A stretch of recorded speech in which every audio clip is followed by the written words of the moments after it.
გადაცემას წარმოგიდგენთ Coca-Cola. გადაცემის სპონსორია სამშენებლო და სარემონტო მასალების კომპანია Nova.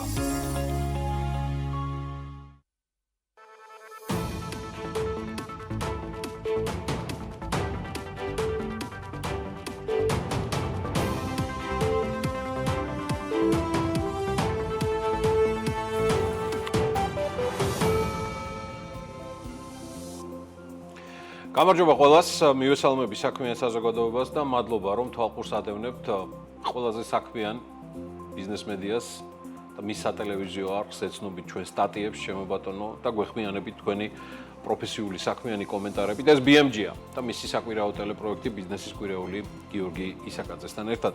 ამ კვირაში გამორჩეული სიახლეები საქართველოს ეკონომიკისთვის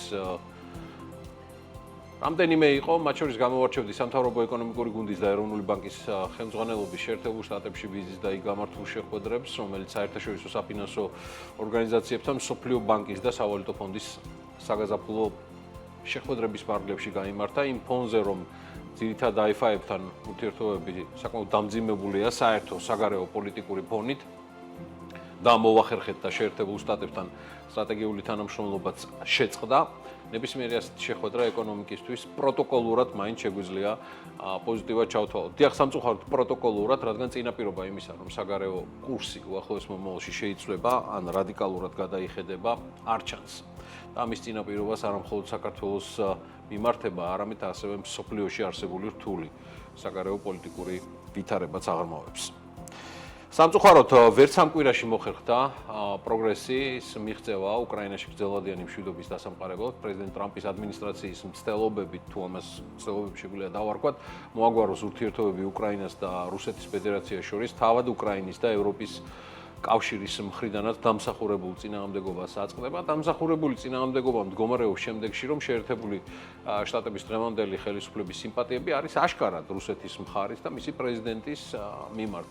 ეს არის ცალსახად გადახრილი სიმპათიები პუტინის მიმართებაში. აღდგომის დღესასწაულების დღეებში ფორმალურად გამოცხადებული ცეცხლის შეწყვეტა რამდენჯერმე დაირღვა რუსეთის ფედერაციის მიერ. უკრაინის ქალაქები დაიბომბა და მიუხედავად პუტინის მიმართ ცეცხლის შეწყვეტაზე პრეზიდენტ ტრამპის მოწოდებისა ამერიკის მთავრობას მიაჩნია, რომ რუსეთის მხრიდან უარის თქმა უკრაინის სრულ დაპყრობაზე, ციტირებ პრეზიდენტ ტრამპს, დიდი დათმობა.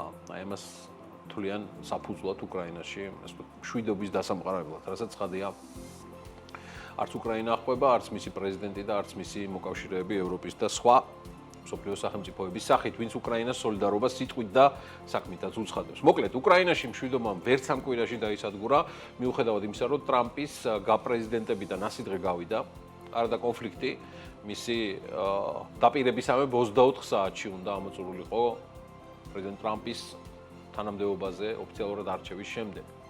მაგრამ რთული აღმოჩნდაო, ამბობს ტრამპი, იმოწმებს ისე უკრაინის პრეზიდენტ ზელენსკის, რომელსაც ცალსახად მეტად და ასე ვთქვათ, გამოკვეთილად ადანაშაულებს მისი, ანუ ტრამპის სამშვიდობო გეგმის შეუსრულებლობაში. ხო, არც ის გამომრჩეს, რომ ამ კვირაში ასევე უკრაინაში მინერალების და სასარგებლო წიაღისეულის მოპოვებაზე დაგეგმილი ხელშეკრულების გაფორმებაც არ მოხდა, რომელსაც პრეზიდენტ ტრამპი 24 აპრილისთვის ათარიღებდა და ანონსებდა. სამწუხაროდ ვერ მოგვარდა ვერც მსოფლიო ლოგისტიკური პრობლემები, იგულისხმება ჰუსიტების ტერორისტული დაჯგუფების მიერ კონტროლირებადი სრუტეები და საზღვაო აკვატორიები. ცხელია თემა ახლო აღმოსავლეთში და ისრაელს, პალესტინას, ჰამას შორის ასევე არ არის ჩამოყალიბებული მდგრადი მშვიდობა ან გარკვეულობა. სამაგიეროდ იძაბება და შეიძლება ვიხილოთ ახალი კონფლიქტი აზიაში, ჩაძაბეს მაგრად ურთიერთობები ინდოეთმა და პაკისტანმა. ბოლო მონაცემებით, რაც ჩვენს ხელთ არის, ინდოეთი და პაკისტანი ერთმანეთისთვის ორმხრივ შეთანხმებებს, ასევე სხვადასხვა სფეროში თანამშრომლობას აჩერებენ. ორ ქვეყანას შორის ურთიერთობა დაიძაბა მას შემდეგ, რაც რამდენიმე დღის წინ ინდოეთის მიერ ადმინისტრაციულ ქაშმირის ტერიტორიაზე ტურისტულ დასახლება პაკაჰალგამში დიახ ტურისტებზე თავდასხმის შედეგად მცირე 26 ადამიანი დაიღუპა. აზიის თემით რომ გავაგრძელოთ, ამ კვირაში კიდევ ერთი უკან დახევა ანგნებავთ შეცვლილი გადაწყვეტილება ვიხილეთ პრეზიდენტ ტრამპის მხრიდან, რომელმაც განცხადება ჩინეთის მიმართ დაწესებული ასტრონომიული ტარიფების გადახედვის შესახებ შეცვალა. შეიძლება დავუკლო ტარიფებსო, არც ჩინეთთან დაძაბულ ურთიერთობებს უშველა და დიდად არც მსოფლიო ბირჟებს და მათ ინდექსებს დაეტყო ტარიფების შეცვლის შესაძლებლობა. ერთი პოზიტივი რაც იყო ამ კვირაში არის ის, რომ წინა პერიოდების მსგავსი ჩამოქცევები და გაუფასურებები აქციებისა ამ კვირაში არ ყოფილა, იყო მცირედ იზრდა, მაგრამ ტრილიონობით აორთქლებული ინვესტორთა და აქციის მეპატრონეთა კაპიტალიზაცია და ქონება ისევ მინუსშია და ჯერჯერობით ვერც აღიდგინეს პოზიციები. ამას ემატება მსოფლიო ბიზნეს ლიდერთა უკვე ცალსახად და მკვეთრი განცხადებები. გუში წინ იყო CNN-ზე Amazon-ის დამფუძნებელი ჯეფ ბეზოსი, რომელმაც უკვე ღიად მიმართა ბიზნესებს, მეტწილად მცირე ბიზნესებს, რომ გადასაგორებელი გაქვთ მძიმე პერიოდიო, რომელიც გვიდგას ამერიკაშიო და ამ დროში თანხის ხარჯვას, ანუ ინვესტირებას მოერიდეთო, დაზოგეთ ფულიო და არ დახარჯოთო, ახალი პროექტებიც არ დაიწყოთო და მაცივარიც თუ გაქვთ შესაძლებელი, ცოტა მაიცადეთო რა. ცხადია ბეზოს ტრამპი და მისი ადმინისტრაცია პირდაპირ ტექსტით არ გაუკრიტიკებია, მაგრამ მე თუ მკითხავთ აი ესეთი განცხადების გაკეთებას მსოფლიოს ერთ-ერთი ყველაზე შეძლებული და გავლენიანი ბიზნეს ლიდერისგან, რომ თავი შეიკავეთ ახალი პროექტებისგან და ფული დაზოგეთო, ტრამპის სატარიფო პოლიტიკის გაჭრილად ღიად კრიტიკას ჯობდა. თუმცა ბიზნესი იქცევა ამერიკაში ზუსტად ისე, როგორც საქართველოში და ეს ქცევა არ არის ჩემთვის ესე ვთქვათ, რაიმე განსაკუთრებული კითხვის ნიშნების მატარებელი. ცხადია ამ ფონზე და ვითარებაში დოლარის პოზიციების შესუსტება გრძელდება, რაც ასე თუ გაგრძელდა, გრძელვადიან პერსპექტივაში მნიშვნელოვნად შეასუსტებს მისი, ანუ დოლარის, როგორც პლანეტარული მასშტაბის ფულადი ერთეულის დომინაციას, დოლარის გაუფასურებამ და აი ამ გაუგებარმა ეკონომიკურმა პოლიტიკამ, რომელიც გასაგები მარტო მარალაგო შეთანხმების ექსპერტებისთვის არის, ვითარება სრულად უკონტროლო სივრცეში გადაიყვანა, სადაც ეკონომიკურ ლოგიკას ადგილი არ აქვს. რაც არ უნდა ეს ვითომ ეკონომიკური ხედვა კონკრეტული, მაგრამ არ არსებული ეკონომიკური სტრატეგიით და გეგმით გაამყარო. ამ ფონზე, როგორც გითხარით, დოლარის პოზიციები იმ დონეზე შესუსტდა, რომ დედამიწაზე, პლანეტაზე ყველაზე სანქცირებული ქვეყნის რუსეთის ფედერაციის ვალუტა რუბლი იქცა სტატისტიკურად ყველაზე მყარ ფულად ერთეულად. ხო და ეს თუ ეკონომიკური ლოგიკაა, მაშინ მე საქმე ეკონომიკასთან არ მქონია და მალე ალბათ კურდღლებიც და ან ციყვებიც უმაღლესი მათემატიკის საფუძვლებს დაეუფლებიან. ნუ რასაც პერიოდულად სხვა შორის ვაწყდებით ეკონომიკის ლიკბეზით დაკავებულ პერსონაჟებში. ეს პერსონაჟები ძირითადად საყვალიაში არიან, თავმოყრილები. სწორედ ეს არის ლარის პოზიციების გაძლიერების მიზეზები საქართველოში. ლარის გამყარებას არ აქვს, ასე ვთქვათ, მაკროეკონომიკური საფუძვლები. ეს არ ნიშნავს, რომ მაკროეკონომიკური პარამეტრები გაუარესებულია. მიზეზი ლარის სიმყარისა ცალსახად არის გაუფასურებულ დოლარში. კიდევ უფრო მარტივად რომ ვთქვათ, ლარი კი არ მყარდება, დოლარი უფასურდება და ეს ზრდის ლარის პოზიციებს დოლართან დაკავშირებით. ისევე როგორც მინდა საქართველოს ბიუჯეტის შესრულების თაობაზე, პირველი კვარტლის შედეგებზე და ამის თაობაზე ეკონომიკის სხვადასხვა ექსპერტების და მათ შორის ფინანსთა სამინისტროს წარმომადგენლების შეფასებას გამოვეხმაურო. მე შეგახსენებთ, რომ ბოლო მონაცემებით 2025 წლის პირველი კვარტლის შედეგებით იანვარ-მარტში DGG-ს აქციზის მოგების და იმპორტის გადასახადის 100%-ით გეგმა ვერ შესრულდა და ეს ხაზინის მონაცემებია, რომ აქედან ყველაზე დიდი ჩამორჩენა აქციზის ნაწილშია. ბიუჯეტის შესრულების შესახებ ფინანსთა სამინისტროს ხაზინის ანგარიშის თანახმად გადასახადების პირველი კვარტლის საპროგნოზო მოცულობა 5 მილიარდ 300 მილიონი ლარი გახლდათ, ხოლო მიღებულმა თანხამ 5 მილიარდ 400 მილიონ ლარი შეადგინა. ანუ საპროგნოზო მოცულობა 102.3%-ით შესრულდაო და ამაზე ხო პოლიტიკურად დაპირისპირებულ მხარეებს მძიმე ურთიერთრეაქციები ჰქონდათ.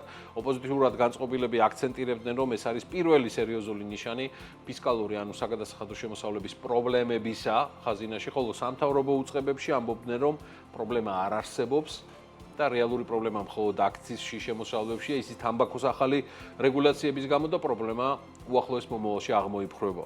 ეს ყველაფერი გასაგებია, კეთილი და პატიოსანი და ჩვენი მხრიდან გავკადნიერდები და ეკონომიკის გრანდების შეფასების ფონზე გამოვთქვავ ჩვენ მოსაზრებას, დიახ, შეუსრულებელ პარამეტრებს რომ შევხედოთ, დანაკლისი ნამდვილად არ არის საგანგაშო და თან რაიმე საფრთხე სახელმწიფომ რომ ვერ დაფაროს მიმდინარე ვალდებულებები, ესე არ ჩანს, ეს ასია, კი ბატონო. მაგრამ ყველაზე უტიფარი, ან რა ვიცი, შუბლ ძარღვგაწყვეტილი განსწავლულები ეკონომიკაშიც კი ვერ უარყოფენ მოცემულობას, რომ ბოლო 10 წლების განმავლობაში გეგმის ან საგადასახადო შეუსრულებლობის აი ესეთი ფაქტი, რაც მიმდინარე წლის პირველ კვარტალში მივიღეთ, ქონოდა ან დადებულიყო. ესეთი მინუსი არ დაფიქსირებულა და ეხა манипулირება იქ გადასახადების სხვა შემოსავლებში გადაკლასიფიცირებით მე პირადად უადგილო და არაპროფესიული მგონია. პრობლემა არის, ეს არის სახეზე და რაც უფრო მალე გაუსწორებენ ეკონომიკაზე პასუხისმგებელი სამთავრობო გუნდის წარმომადგენლები ამ პრობლემას თვალს, ყველას დირესთვის უკეთესი იქნება. მისაღებია განწყობები და მოლოდინები, რომელიც დანამდვილებით არ არის საუკეთესო ბიზნესში. ეს არის ფაქტი და ამიტომაც ამ მოლოდინებს და განწყობებს უნდა მართვა. კონკრეტული გადაწყვეტილებები და ხო, საკადრო გადაწყვეტილებები ქართული ოცნების პარტიულ გუნდში ბრწყინვალე შვიდეულში ამ განწყობებს პოზიტივისკენ არ და ვერ შეცვლის. თუმცა მნიშვნელოვანია ბიზნესმაც იცოდეს საკადრო ცვლილებების შესახებ, რომელიც განხორციელდა მთავრობაში. ეს საკადრო ცვლილებები ადრეც გითხარით და ეხლაც გეტყვით, რომ გაგრძელდება და პროცესს გარკვეული დრო დასჭირდება.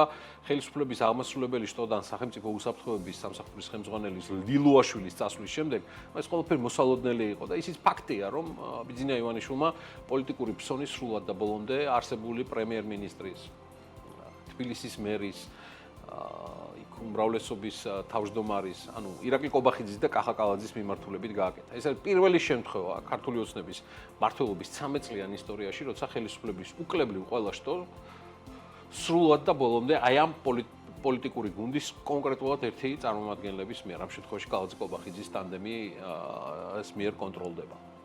ბოლო ცვლილებებით და არაუკანასკნელით დამიჯერეთ, თანამდებობა დატოვა ირაკლი ქარსელაძემ, ის გახდა რეგიონალური განვითარების და ინფრასტრუქტურის მინისტრი, ინფრასტრუქტურის სამინისტროს რევას სოხაძე უხელმძღვანელებს, რომელიც აქამდე თბილისის საკრებულოს მაჟორიტარი გახლავთ სამგორის რაიონიდან და ხო, ბატონი სოხაძე ასევე თბილისის საკრებულოს ურბანული განვითარების კომისიის თავმჯდომარეა.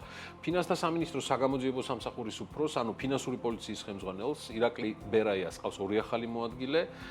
ეს არის იოსებ ვარძელაშვილი და გიორგი გელაშვილი. BMG-ს გუნდი ქოქავს თქვენთვის საქმიან დილას. თქვენ უყურებთ ანალიტიკას, მე ამ გადაცემის ავტორი ელენე კვანჭილაშვილი ვარ. BMG-ს გუნდი წარმოგიდგენთ საქმის კურსს. უძრავი ქონების პროსპექტს ვიწყებთ. ეს საქმიანი საღამო. გადაცემა ბიზნესზე, ეკონომიკაზე და გეოპოლიტიკაზე. BMG TV-ს და წერტილის დროა.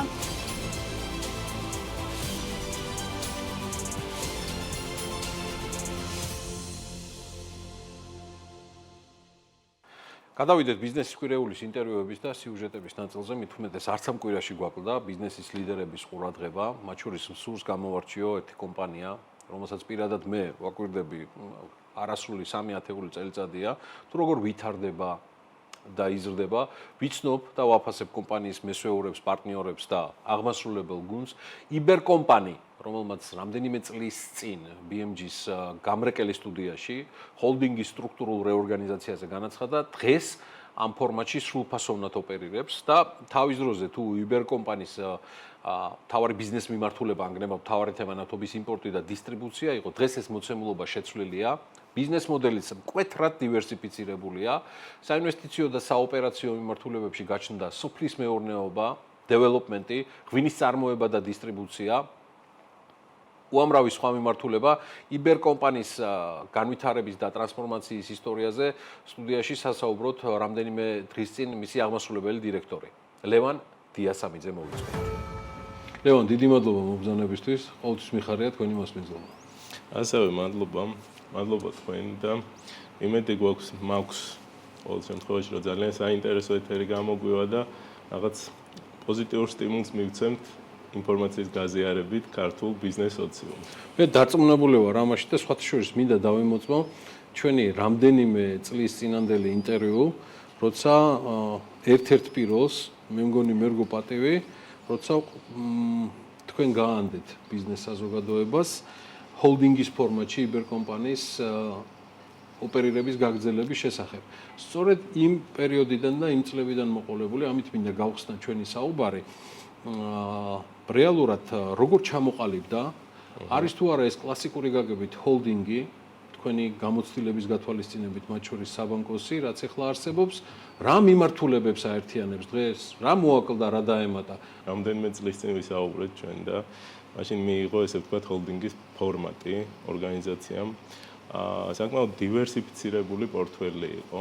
რაც შეეხება ერთ მიმართულებას, რომელიც მაშინ საუბრობდით, ეს იყო ბენზინგასამართი სადგურების ქსელი, პატარა ქსელი, ეს ოპტიმა იყო, რომლიდანაც გამოვედით და ჩავთვალეთ, რომ არ არის სტრატეგიული და საიჯარო მიმართულებაზე გავუშვით ის ბენზინგასამართი სადგურები. ანუ ეს არ არის გასხვისება, ეს ეს ქირა არის, რომელზედაც გადავერთეთ. შესაბამისად, დღეის მდგომარეობით სამი ძირითადი მიმართულება გამოიყო. დეველოპმენტი, უძრავი ქონების მიმართულება, აქ შედის როგორც კომერციული, ასევე საცხოვრებელი, ენერგეტიკა და სოფლის მეურნეობა. კიდევ რასაც გავიხსენებ, ლევან, ჩვენი პირველი ინტერვიუდან ძალიან რთულ პერიოდს უთხოვდა ეს ყველაფერი. ეს არის პერიოდი, როცა ერთის მხრივ ყალიბდება იბერკომპანიის ჰოლდინგი და მეორეს მხრივ თამდევი არის პანდემია, შიდა და გარე უზარმაზარი გაურკვევლობები, რაც ამასთან ამ ყველაფრის თამდევი იყო. გლობალური სირთულეები შეგვიძლია თუ არა ერთმნიშვნელოვნად თქვათ თქვენს სამხსენებელ მიმართულებასთან დაკავშირებით, რომ მათ განსაკუთრებული სიმდგრადე და განვითარების პოტენციალი დაგანახეს თქვენ და თქვენს გუნდს. კრიზისები ჩამოვთვალეთ პრინციპში რა ამ შემთხვევაში და ძალიან რთული პერიოდები გვედგა არა მარტო ქართულ ბიზნესს, ზოგადად მსოფლიოს. ამ შემთხვევაში ძალიან სწორად იმოქმედა, ესე ვთქვათ, და პოზიტიური იყო ჩვენთვის დივერსიფიცირებული პორტფელი, დივერსიფიცირებული შემოსავლები და ეს დივერსიფიკაცია იყო ძალიან ჰორიზონტალური და ნაკლებად დაკავშირებული ერთმანეთთან. როდესაც სიტყვაზე კომერციული უძრავი ქონების ნაწილი დაბლა მოდიოდა, მაგ დროს საწვავის მიმართულება ზემოთ მიდიოდა. ანუ ბალანსი მეტნაკლებად შენარჩუნებული იყო და ამით შევძელით, რა თქმა უნდა, სხვა ბევრი ნაბიჯებით ამ რისკების დაძლევა. თუმცა ყოველთვის ვამბობ, ქართველი ბიზნესმენი ისეთ გამოწვრთობილია ყოველ წელს ყველაზე მაღალი იმუნიტეტის ისეთ კრიზის მენეჯმენტებში ვართ, რომ BMG-ის სხვადასხვა ეთერებში, მათ შორის თქვენი გუნდის წარმომადგენლები ყავდა მოწვეული. თქვენ უძრავი ქონების ბაზარზე შეხვედით საკმაოდ მასშტაბური პროექტით. ფიგურები დეველოპმენტი თავისი პირველი პროექტით განაცხადს დედაქალაქში. დედაქალაქში აკეთებს. მე მაინტერესებს, ეხლა რა ეტაპზეა ეს პროექტი და რა შეგვიძლია უფრო მეტი ვთქვათ მის თაობაზე. იდეა გაჩნდა დაახლოებით წელიწადნახევრის წინ.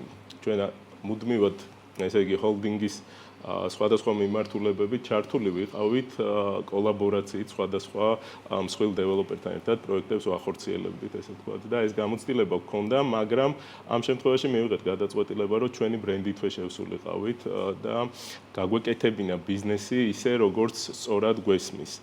აქ ძალიან მაღალი კონკურენცია და მნიშვნელოვანი იყო სწორად განგვესაზღვრა ჩვენი ადგილი და რა იქნებოდა რითი გამოგვარჩევდა მომხმარებელი უპირატესობა და ვფიქრობ, რომ ეს ახალი სიტყვები არ არის client centric ტიპები აღმოვჩნდით ამ შემთხვევაში. გუნდმა ძალიან ბევრი იფიქრა, რა ჭირდება ადამიანს, როდესაც ის ყიდულობს 50 კვადრატულ მეტრ ბინას. და აღმოჩნდა, რომ ძალიან ბევრი საზიარო სივრცეები ჭირდება. ჭირდება სივრცე coworking space-ისთვის, ჭირდება სივრცე დაბადების დღის გადასახდელად და ასე შემდეგ. შესაბამისად, ეს ყველაფერი სრულიად გავაერთიანეთ და ჩავდეთ ამ პროექტში და ჩვენი მომხმარებელი აქ ყველაფერს, რა თქმა უნდა, უფასოდ ღებულობს. რაც შეეხება პროექტის ეტაპებს, ამ ეტაპზე რკინაბეტონის სამუშაოებს ფაქტიურად ვასრულებთ და წლის ბოლოს მთელი პროექტი უნდა ჩავაბაროთ ახალ მობინადრეებს. აქაც მინდა გამოვყო რა, აქაც ცოტა განსხვავებულად წავედით. დაპირება ჩვენთვის არის კრიტიკულად მნიშვნელოვანი. მე ვფიქრობ ყველა ბიზნესისთვის, მაგრამ ჩვენთვის რაღაც DNM-ში გვაქვს ეს, რომ რასაც ვიტყვით, ის უნდა შესრულდეს. ამიტომ ქართული რეალობიდან გამომდინარე მოგვიწია construction-ში შესვლა. ფიგურები construction-ი შევქმნით კომპანიას, ამშენებელ კომპანია და მივიღეთ გადაწყვეტილება, რომ ჩვენვე აგვეშენებინა. იმიტომ რომ, როდესაც მე გიორგის დავპირდი, რომ მე ჩაგაბარებ ამ ვადებში და ამ ხარისხით, ეს უნდა შესრულდეს. და რეალობა ბაზარზე საკმაოდ რთულია. არ მინდა სხვაზე ვისაუბრო, მაგრამ რთული სამართავია ეს პროცესები. ამიტომ გავიღეთ გარკვეული ინვესტიცია, ეს დაახლოებით $3.5 მილიონამდე არის ჩადებული ამ შემთხვევაში construction-ში.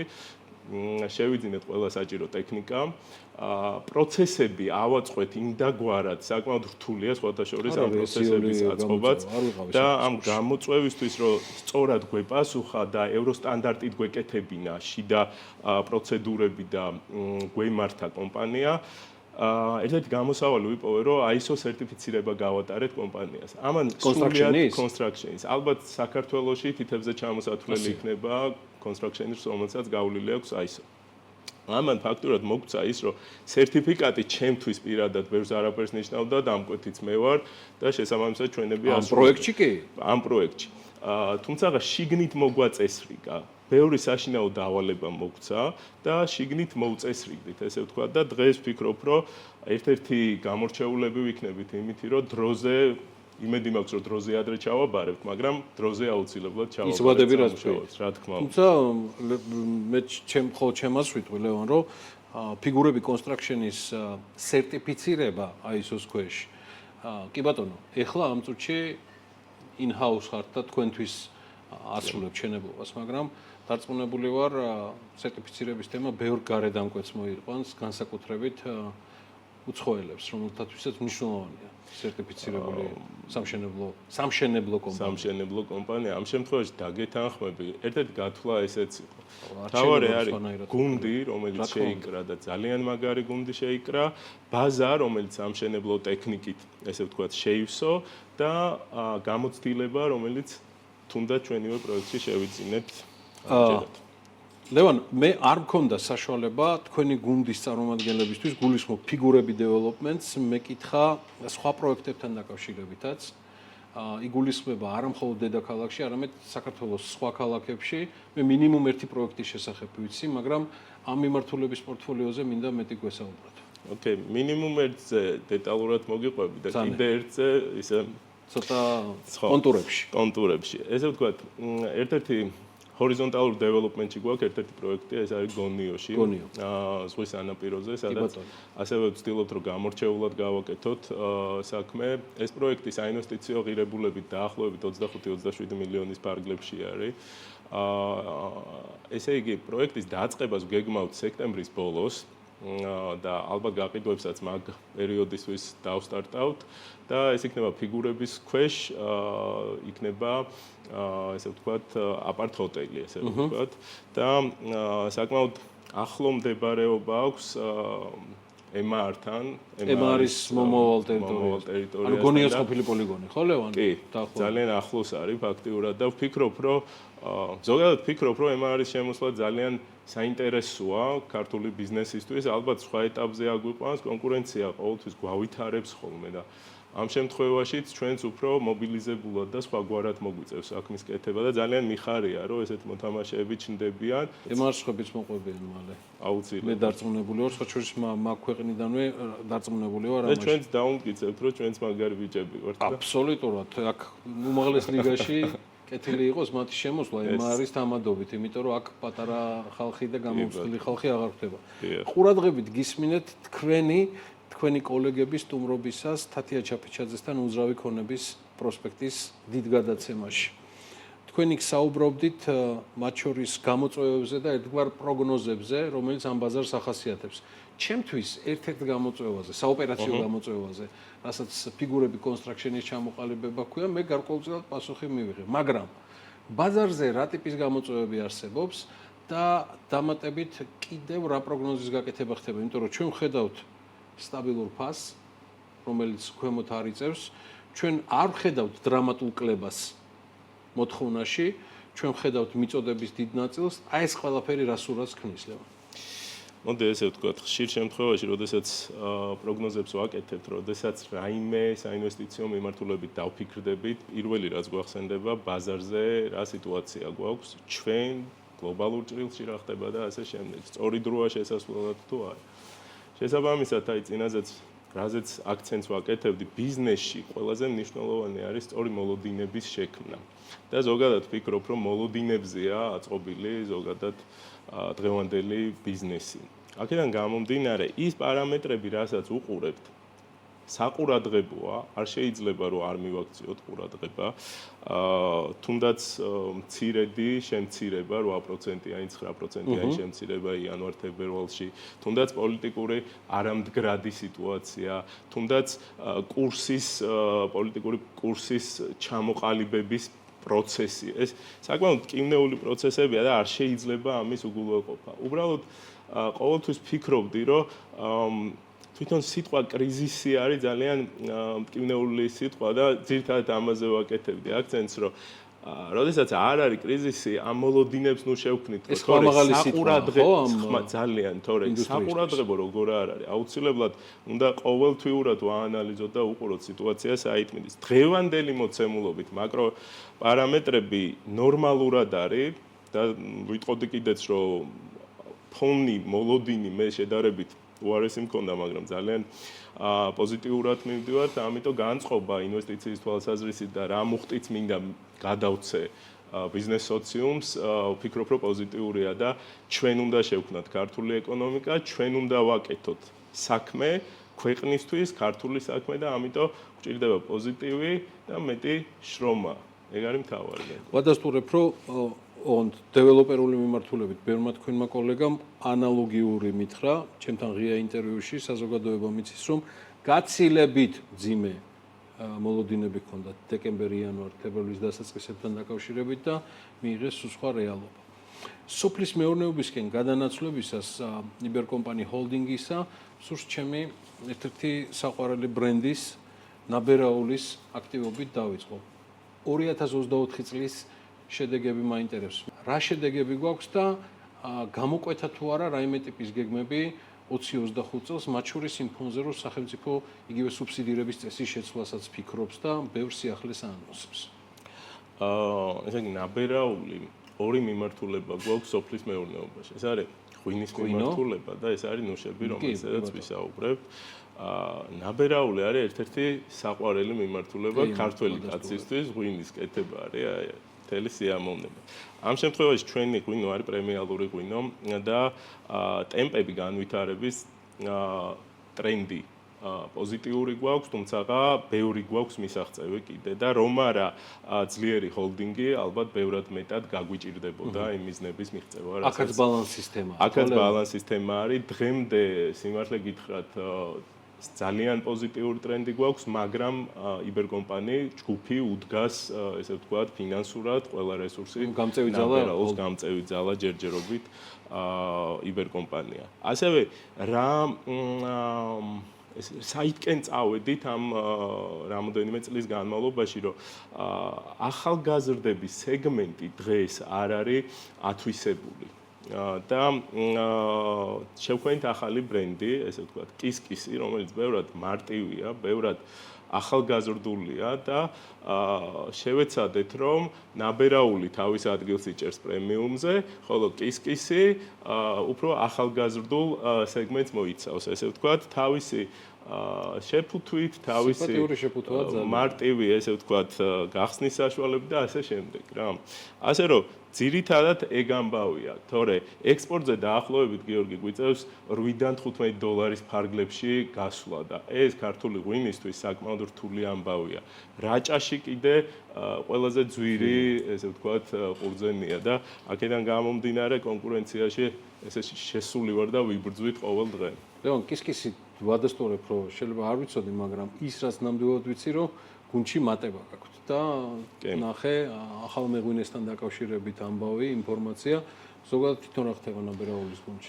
გუნდში მატება გვაქვს, დაგვემატა დირექტორი მიმართულების ხელმძღვანელი ლევანი და ანა დოხნაძე, ძალიან კარგი გოგო, რომელიც მეღვინეა და ესეც გამორჩეულია, რომ ანა აკეთებს ღვინოს და უკვირთ ხოლმე რა, რაღაც წარმოდგენა აქვს, რომ სულ მამაკაცი უნდა აკეთებდეს ღვინოს და საოცარი ღვინო გამოვიდა, იცი, სინჯავს და შესაბამისად მომხმარებლებიც მაყოფილია, ძალიან ბევრ ოქროს უღებულობთ, ესე ვთქვათ და მე მაგითი ვარ მაყოფილი და დანარჩენი დრო გვაჩვენებს. კარგი, ახსენეთ კიდეც ნუშის ბაღები და იბერკომპანი ამ პროექტმა ლევან 4 წლის თავზე გარკვეული პირველი შედეგები მოიტანა. მე მაინტერესებს ციფრებში და რიცხვებში, რასთან გვაქვს საქმე და სად იყიდება პროდუქცია და ზოგადად ამ მიმართულების, რასაც ნუშის ბაღები ქვია, განვითარებას როგორ გეგმავთ? ესე იგი, ესეც მეორე საყვარელი პროექტია და რატო? დაახლოებით 1 საათში არის ოფისიდან, ეს არის წითელი ხიდის მიმდებარე ტერიტორია, სადაც 157 ჰექტარი გვაქვს გაშენებული და არის დაახლოებით 90,000-მდე ნუშის ხე დარგული და აი ამ ხეივანში რომ გაივლი, ისეთი აურა ტრიალებს, რომ ბიზნესი ბიზნესად, მაგრამ აი დასვენებისთვის არის საოცარი რა. და რთული დღეები როცა მაქვს ხოლმე 1 საათს გამოვნახავ აუცილებლად ჩავდივარ ხოლმე. რაც შეეხება თვითონ ბიზნესს, საკმაოდ რთულია, ირგვლივ ბევრისგან გამიგია, რომ ძალიან ბევრ წინააღმდეგობებს აწყდებიან და ძირითადად გვისაუბრია ჩვენ ეს არის კომპეტენციის ნაწილი. და ჩვენი გადაწყვეტილება ადრეც მithქვავს, წავედით იმ გზით, რომ ესპანელი კონსულტანტები გვყავს ჩართული, რომლებიც ყოველდღიურად ჩვენ გვერდით არიან, დღემდე ჩართულები არიან და სამწუხაროდ ჩანაცვლება ვერ მოახერხეთ. ეს ძალიან ესეთ გულის ტკივილით შემიძლია ვთქვა და შედეგი გვაქვს ის, რომ პარამეტრები რაც დაგეგმილი იყო სტარტშივე, იმ პარამეტრებზე გავედით. რას გულისხმობს ეს, რომ 2024 წელი იყო საოპერაციოდ მომგებიანი წელი, პირველი წელი, რაც დაგეგმილი იყო. მოთხოვნა ნუშზე მივიღეთ 370 ტონამდე ნუში მივიღეთ, ესე ვთქვათ და ჯამში ვგეგმავთ 1000 ტონაზე ასვლას. დღეის მდგომარეობით ჩვენ დაუმტვრეველ ნუშს ვყიდით ფასი დაახლოებით $1 და 47 ცენტის ფარგლებში დაჯდა, ესე ვთქვათ, კილოგრამი. და იმედი გვაქვს, რომ ეს ფასი ნელ-ნელა კიდე გაიზრდება, ყოველ შემთხვევაში ტრენდი და მოთხოვნა, რასაც უყურებთ, ძალიან პოზიტიურია. ასევე მნიშვნელოვანია ის, რომ გრანტების მეშვეობით შეიქმნა გადამამუშავებელი საწარმოები და მოთხოვნა ამ გადამამუშავებელი ქართული საწარმოებისგან საკმაოდ მაღალია. მე მიგვირს კიდევაც გაყიდვისთვის დღეს უკვე გთხოვენ რამოდენიმე საქართველოსშივე ოღონდ საექსპორტოდ. დღეს გთხოვენ დაკონტრაქტებას. აი დღეს 4 კომპანია არის მომავალი სეზონებისთვის. და ისიც მიხარია, რომ ამ მხრივ ექსპორტის ნაწილში შეგვაქვს წვლილი და ნელ-ნელა ალბათ უფრო და უფრო გაიზრდება ეს წვლილი. ერთი არის, რომ ჩავანაცვლოთ იმპორტი და მეორე არის, რომ ექსპორტი გავზარდოთ და ვფიქრობ, რომ ჩვენ აგურს ვდებთ და დავდებთ კიდეც რა.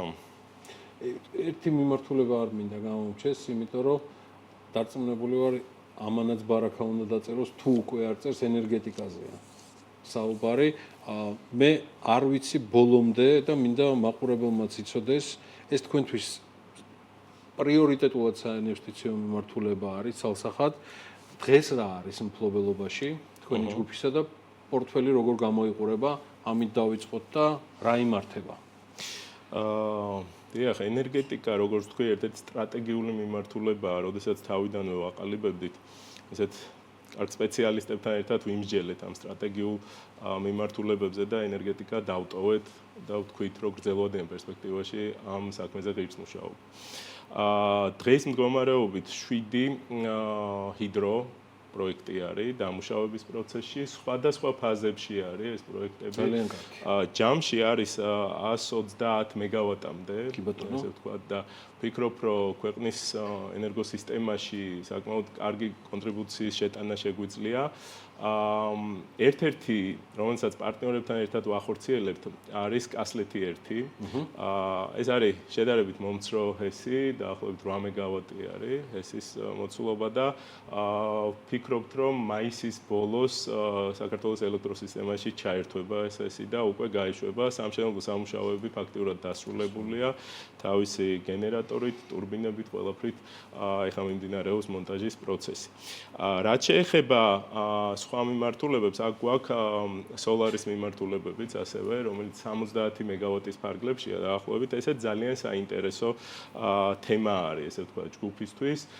ძირითადად თანამშრომლობთ პროექტირების ნაწილში. ბევრი რისკები აქვს ზოგადად ენერგეტიკას და ერთი არ შემიძლია არ გამოვყო და მადლობა არ უთხრა CFD-ის ნაწილისთვის, სადაც ესე ვთქვათ, ინვესტორებთან საუბარი გაგვიმარტივა სახელმწიფომ, თუმცა სირთულეებსაც ვიტყვი, რომ გვაქვს ბიუროკრატიის ნაწილი, რომელიც არ ვიცი, რაც შეიძლება მალე უნდა გადავლახოთ ეს, იმიტომ რომ ყოველდღიურად ვკარგავთ თანხებს, იმიტომ რომ ვკარგავთ დროს უბრალოდ. გვაქვს გარკვეული სირთულეები მოსახლეობასთან ურთიერთობაში და ზოგადად ცოდნა ჰესების კუთხით ძალიან დაბალია და შესაბამისად სანდოობა ძალიან დაბალია და არესმით ესე ვიტყვი ნაკლებად ახსაქმელია მათთვის რომ პირიქით რეგულირება ხდება მოდინების და საფრთხეების გამორიცხავს და ასე შემდეგ. მოკლედ ეს ძირითადი ნაწილია, რასაც ვებრძვით. და რასაც ვფიქრობ, რომ ძალიან ესე ეტაპობრივად გადავლახავთ, მაგრამ გრძელვადიან პერსპექტივაში ალბათ 26-29-ის ფარგლებში კიდე ესე ეტაპებად შევა ჰესები, ენერგეტიკა. ეს 7 პროექტი, ხო? ეს 7 პროექტი. ასევე ვფიქრობ, რომ რაღაც მომენტში მივალთ და ჩემი სურვილია იქ მივიდეთ, რომ გარდა ინსტიტუციონალური ინვესტორებისა გვინდა გამოუშვათ ბონდები და შესაბამისად აუცილებლად დავფიქსირდებით და მოვიზიდავთ თანხებს ქართველი ინვესტორებისგან. ესე ვაჟღერებ სურვილია და მე კიდე ერთი გადაცემა მივუძღვათ და მე უკვე გავალთ ბოლოს. ესე დავიწყეთ რამდენიმე წლის წინ, როცა ჰოლდინგზე ეს კიდევ რა გეგმებზეა ლეონ საუბარი, რაც შეგიძლიათ გამოყოთ, რომ ჩვენ ცოტა რთული პერიოდით დავიწყეთ, პანდემია გავიხსენეთ, მაგრამ ისეთი დრო წამოგვეწია, განსაკუთრებით გლობალური დაწოლას გულისხმობ, რომ პანდემიაზე არანაკლები კი, აბსოლუტურად. გაურკვევლობა არათუ იკლებს ხშირ შემთხვევაში მატულობს კიდეც და რამოსატანია ისწლები, მაგრამ კომპანია ვითარდება, ჰოლდინგი სტრუქტურულად ჩამოყალიბებულია და რა გეგმები გაქვთ თქვენ, როგორც აღმასრულებელ გუნდს და ჰოლდინგის მესვეურებს. ამ ეტაპზე, როდესაც უკვე ფორმა მიიღო ჰოლდინგმა, ვფიქრობთ, რომ უფრო სიღრმეებში ჩავიდეთ იმ მიმართულებებზე, რაზეც ახლა ვისაუბრეთ და სიღრმეებში ჩასვლა ნიშნავს რას? მოკლედ, გვაქვს დეველოპმენტის მიმართულებით საინვესტიციო პროექტები, ასევე ბათუმში ვფიქრობთ, რომ ძალიან ამ შემთხვევაში კოლაბორაციით ძალიან მაგარ გუნდთან ერთად ძალიან საინტერესო პროექტს შევკრავთ, რომელიც იქნება გამორჩეული ლოკაცია დეველოპმენტზეა საუბარი და ეს დაახლოებით ორი ფაზა არის, ერთი ფაზა დაახლოებით 60 მილიონის ფარგლებში არის და დიდი იმედი მაქვს, რომ ზაფხულში, ივნისი-ივლისში დავსტარტავთ ამ ამბავს და ამის მონახას გიზიარებ ჯერჯერობით, მაგრამ სანამ დავსტარტავთ წინა დღით გავაკეთოთ ჩაწერა მე და შენ ესე იგი ექსკლუზიურად გავაჟღეროთ ეგ ამბავი. რაც შეეხება ჰესების მიმართულებით კიდევ ავითარებთ რამოდენიმე პროექტს და მანდაც მოლოდინები გვაქვს რომ დავიმატებთ სიმძლავრეებს თუ საინტერესო მიმართულებები გამოჩნდა. სოფლის მეურნეობას რაც შეეხება ჩვენ აღვნიშნეთ რომ ამ მომენტისთვის ჩვენ ნუშების კუთხით ნუშის მოყვანას ვაწარმოებთ, მაგრამ გადამუშავების ნაწილზეც ვფიქრობთ და ალბათ უახლოესი 2-3 წლის განმავლობაში მანდაც პირდაპირ საექსპორტო პროდუქტს შევქმნით ბაზრისთვის. იმედია ბაზარიც მოგცემს ამის საშუალებას. თვითონ იბერკომპანიის ფინანსურ ნაწილს რო შევხედოთ ჩვენ 2023-24-დან შედარებით დაახლოებით 40%-ით გავზარდეთ შემოსავალი და საკმაოდ ისეთი საამაყო მაჩვენებელია ესე ვთქვათ და ეხლა 25-ში ვგეგმავთ დაახლოებით 22%-იან ზრდას, რაც ვფიქრობ, რომ სრულიად შესაძლებელია. იმედია ყველაფერი კარგად იქნება გეოპოლიტიკაშიც, საქართველოშიც და ყველა მიმართულებით.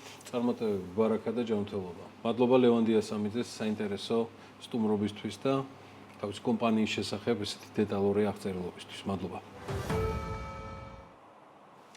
კიდევ ერთი ბიზნესის ისტორია მინდა გაგაცნოთ, ამჯერაზე საუბარია საერთაშორისო კომპანიაზე, რომელიც საქართველოში არასრული 3 წელიწადია, რაც შემოვიდა, საუბარია საერთაშორისო კომპანია Aimbridge Hospitality EMA-ზე, რომელიც საქართველოში პირველ კონტრაქტს 2023 წელს ჩვენი ქვეყნის და რეგიონის ერთ-ერთ უმსხვილეს დეველოპერთან ალიანს ჯგუფთან აფორმებს. სწორედ აი ამ შეხვედრაზე გავიცანი ამ კომპანიის წარმომადგენლები, მათთან მეგობრული პარტნიორული ურთიერთობები ჩამოგვიყალიბდა და დიდი ხნის წინ დაიგეგმა ამ ისტორიის გადმოცემა BMG-ს ეთერში Aimbridge Hospitality-ზე, თუმცა აგერ 2025 წლის მაისში მოახერხეთ საკუთრივ Ambridge Hospitality EMA მსოფლიოს ერთ-ერთი წამყვანი კომპანიაა, რომელიც სასტუმრო ბიზნესის მართვით არის დაკავებული და მათი კონტრაქტები ისევე როგორც მართული სასტუმროები მსოფლიოს ათეულობით ქვეყანაშია წარმოდგენილი. გარკვეული დაკვირვების შემდეგ კომპანიის მენეჯმენტის მიერ სხვა შორის მოინიშნა საქართველოს როგორც მათთვის საინტერესო და პერსპექტიული სივრცე. ყველაფერი დანარჩენისთვის ერთად ნახოთ სიუჟეტი Ambridge Hospitality EMA-ის საქმიან აქტივობებზე საქართველოში.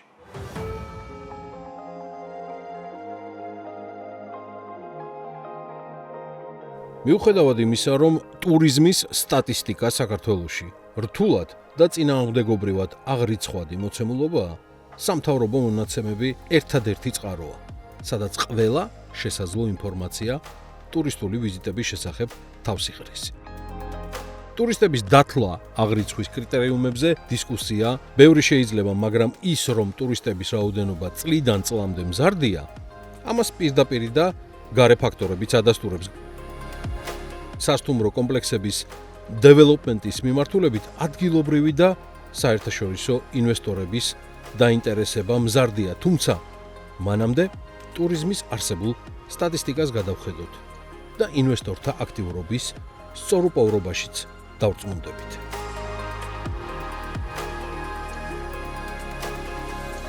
მაშასე ვიზიტორების დინამიკა 2024 წელს ასე ნაწილდება. საქართველოს 6.5 მილიონი ვიზიტორი ეწვია, რაც როგორც ტურისტულ, ისე ერთდღიან ვიზიტებს მოიცავს. აქედან 2024 წელს ტურისტების რაოდენობამ 5.100.000 ვიზიტორი შეადგინა, რითაც პანდემიამდელ 2019 წლის მაჩვენებლებს პირველად დაუბრუნდა. ტურიზმიდან შემოსავლებს რაც შეეხება, სფეროდან 2024 წელს საქართველომ 4.4 შემოსავალი მიიღო, რაც წლიურად 7.3%-იანი ზრდა არის. 2024 წელს ტურიზმის შემოსავლების ზრდაში ძირითადი კონტრიბუტორები ახლო აღმოსავლეთის ქვეყნები იყვნენ.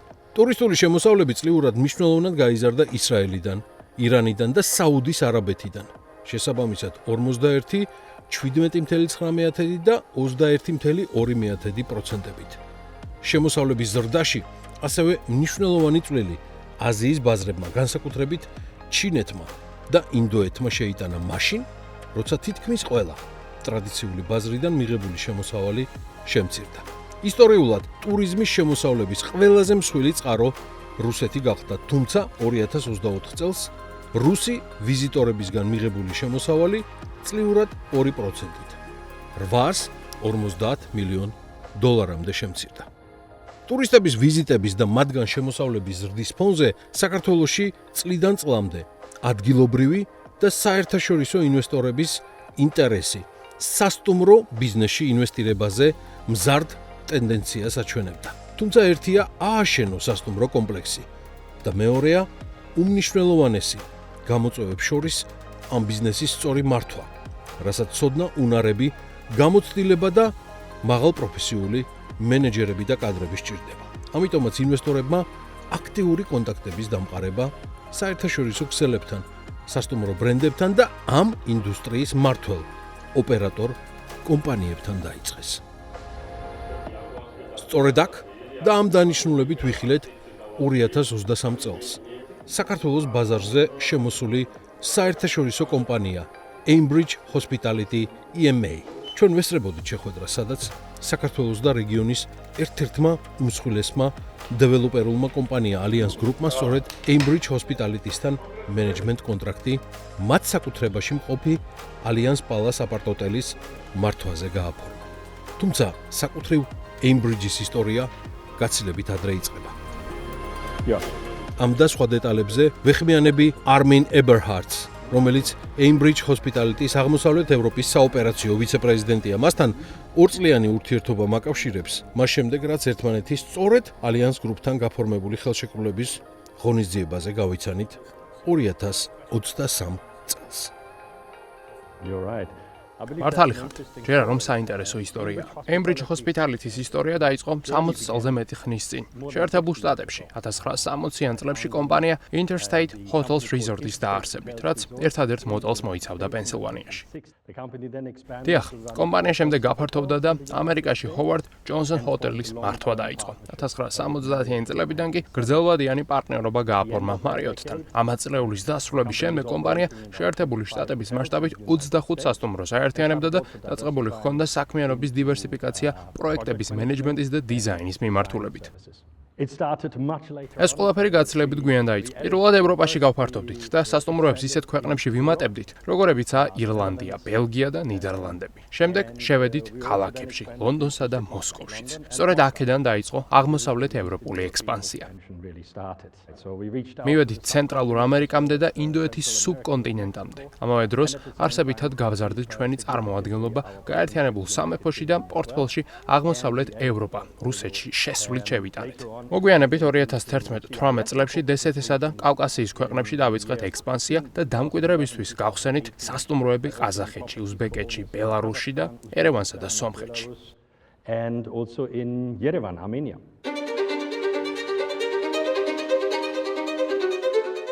Cambridge-ის ისტორიიდან და დაკვირვებიდან არ შემიძლია არ გამოვყო, რომ გასული საუკუნის 90-იან წლებში კომპანია უკვე 230-მდე სასტუმროს მართავდა შეერთებულ შტატებში და მათ შორის იყო ლეგენდარული Roosevelt ჰოტელი ნიუ-იორკში. საჯარო კომპანიიდან კერძო მმართველობაში დაბრუნების შემდეგ Cambridge Hospitality საერთაშორისო ექსპანსიას და განვითარებას იწყებს ლონდონის, ინდოეთის, მეხიკოს, მოსკოვის, ირლანდიის და ბელგიის მიმართულებით. 2011 წლიდან კომპანია მნიშვნელოვნად ზრდის ოპერირების გეოგრაფიას ჩინეთის და ნიდერლანდების ბაზარზე შესვლით. ასევე Cambridge მნიშვნელოვნად ზრდის პორტფელს და წარმომადგენლობას დიდ ბრიტანეთში. სწორედ ამ წლებში იწყებს Cambridge შესვლას ბელარუსში, ყაზახეთში, უზბეკეთში და სომხეთში. აქვე იწყება დაინტერესება მთელი კავკასიის რეგიონით და საქართველოთი. Cambridge საქართველოს ბაზარზე ბათუმში ალიანს ჯგუფის მფლობელობაში მყოფი ალიანს პალასის აპარტ-ჰოტელის მენეჯმენტის შეთანხმებით შემოვიდა. როგორც იცით, ალიანს ჯგუფი ერთ-ერთი უმსხვილესი დეველოპერია საქართველოში. მისი ძლიერი მხარეებისა და ჩვენი Cambridge-ის საოპერაციო პროფესიონალიზმის გაერთიანებით საშუალება მოგვეცა საქართველოში სტუმარ მასპინძლობის სექტორის რევოლუცია მოგვეხდინა. ახლა უკვე გვაქვს დადასტურებული მოცემულობა, რომ სასტუმროებს მომსახურების გაუმჯობესებულ ხარისხს თავაზობთ, ისევე როგორც გაუმჯობესებულ ღირებულებას დეველოპერებსა და ინვესტორებს. ჩვენ ვიქნებით გონიერში Wyndham Grand Residences პროექტის ოპერატორები. შეთანხმებაზე ხელის მოწერის შემდეგ უხელმძღვანელებთ რამდენიმე კომპლექსს, მასშტაბურ დაწესებულებებს, მათ შორის all-inclusive პროექტებს, რაც ჩვენს წარმომადგენლობას ზრდის. Which is enhancing our presence. Yeah, for future operational სამომავლო საოპერაციო შესაძლებლობებისთვის დეველოპერებსა და ჩვენს პარტნიორებს თავაზობთ მშენებლობის პერიოდში ტექნიკურ საკითხებში მრჩევლობას, რაც მოიცავს ჩვენს ექსპერტულ განხილვას დიზაინისა და ინჟინერიის მიმართულებით. დეველოპერებთან, გუნდთან, კონტრაქტორებთან, არქიტექტორებთან და ექსპერტებთან ძალიან ახლო კოორდინაციით. Contractor, architects and the MEP experts. დამატებით იმასაც გეტყვით, რომ Cambridge-ის გუნდის ჩართულობა საქართველოს პროექტებში მხოლოდ დეველოპერების და მათი პროექტების ტექნიკური მხარდაჭერით არ შემოიფარგლება. თანამშრომლობა ქართველ პარტნიორებთან ითვალისწინებს Cambridge-ის გუნდის და ექსპერტების ჩართულობას დეველოპერების კონტრაქტორებთან, არქიტექტორებთან, ინჟინერი ტექნიკოსების და მშენებელთა გუნდებთან, რაც პროცესის ეფექტიანობას ზრდის. როდესაც Cambridge ახალ ბაზარზე შედის, ცდილობს, რომ დაუყოვნებლივ გახსნას თავისი წარმოადგენლობა და დაამკვიდროს თავისი ცოდნა სასტუმროს ოპერირებისთვის მნიშვნელოვან სფეროებში, როგორიცაა ფინანსები, კომერცია, მოგების სტრატეგია და მენეჯმენტი, ასევე IT მიმართულება. ეს მფლობელებს და პარტნიორებს საშუალებას აძლევთ ახლო, პირდაპირ და უშუალო წვდომა ჰქონდეთ ჩვენს კომპეტენციებზე. ჩვენ პირდაპირ ვართ ჩართულნი პროექტის მშენებლობაში და ჩვენი სასტუმროების გუნდებისთვის გვაქვს მხარდაჭერა პირდაპირ ადგილზევე. running operations and hotel teams directly on site. Cambridge-ს უკვე აქვს ოფიციალური მონაცემები ბაზარზე ჩვენი ოპერირების შესახებ. იმ სტანდარტების შესახებ, რომლითაც ჩვენს ბიზნესს ვმართავთ. საშუალოდ ყოველ წელს 10 ახალ ობიექტს ვხსნით. ჩვენი ტექნიკური ცოდნა და საოპერაციო გამოცდილება უზრუნველყოფს, რომ ჩვენი პარტნიორები და დეველოპერები პროექტს დროულად ჩაიბარებენ. ასევე ვრწმუნდებით, რომ იმ შემთხვევაში თუ საქმე ფრენჩაიზს ეხება, ახალი ობიექტი სრულად იყოს თანხვედრაში ბრენდთან. ჩვენი მიმართულებით ბოლო პროექტები ევროპაში, შუა აღმოსავლეთსა და აფრიკაში, მათ შორის ალიანს პალასის შემთხვევაშიც უკვე არსებული ბიზნესის ჩვენს მენეჯმენტში გადმობარებაა. ასევე ჩაბარებული გვაქვს დიდი მასშტაბის კურორტი ხმელთაშუა ზღვის სანაპიროზე ესპანეთში, სასტუმრო ნიდერლანდებსა და აგრეთვე ბელგიაშიც. ჩვენი ოპერირების მასშტაბი უნიკალურს ხვდის. გვაქვს გლობალური გავლენა, რომელიც შეუდარებელია. ამავე დროს ვქმნით ადგილობრივ ლანდშაფტს და რეგიონულ ჯგუფებს, რათა პარტნიორებს პირდაპირ წვდომა მივცეთ ჩვენს ექსპერტულ ცოდნაზე. გვყავს ექსპერტთა ჯგუფები თავისი ხელმძღვანელობებით და აღმოსავლეთ ევროპის შემთხვევაში ეს მე გახლავართ. ამავე დროს ჩვენი მასშტაბების საშუალებას გვაძლევს შევიმუშაოთ ტექნიკა, რომელიც ინდუსტრიის საჭიროებებზე ზუსტად იქნება მორგებული. მაგალითისთვის შემიძლია მოვიყვანოთ ჩვენი რეპორტინგის ხელსაწყო ფინანსური შედეგებისათვის. ეს არის უზუსტესი ხელსაწყო, რომელიც Cambridge-ში შევქმნით. ამ ხელსაწყოს ვიყენებთ იმისთვის, რომ დავატრენინგოთ და მეტი ცოდნა შევძინოთ ჩვენს ფინანსურ, ბუღალტრულ და კომერციულ გუნდებს. ეს ტექნიკა გამოიყენება რეგიონულ დონეზე ჩვენი ობიექტების შეფასებისა და ანალიზისათვის. ის ასევე გვეხმარება მფლობელისთვის დეტალური ინფორმაციის მიწოდებაში, მაქსიმალური გამჭვირვალობისათვის. ვმონაწილეობთ მოლაპარაკებებში საქართველოს არაერთ წერტილში, არა მხოლოდ მთავარი მიმართულებებით, როგორებიცაა მაგალითად ბათუმი და თბილისი, არამედ რეგიონებშიც. ეს ადასტურებს, რომ საქართველოში ჩვენი პორტფელი იზრდება. ქვეყანაში უკვე გყავთ დეველოპერთა და ანტრეპრენიორთა ძლიერი ჯგუფი, რომლებსაც სტუმარ-მასპინძლობის სექტორი ახალ დონეზე ახავთ. ეს ყველაფერი ქმნის გარემოს, სადაც ძლიერი წარმომადგენლობის შექმნა გვსურს. ხედავთ უზარმაზარ პოტენციალს, რომლის ათვისებაც შეგვიძლია.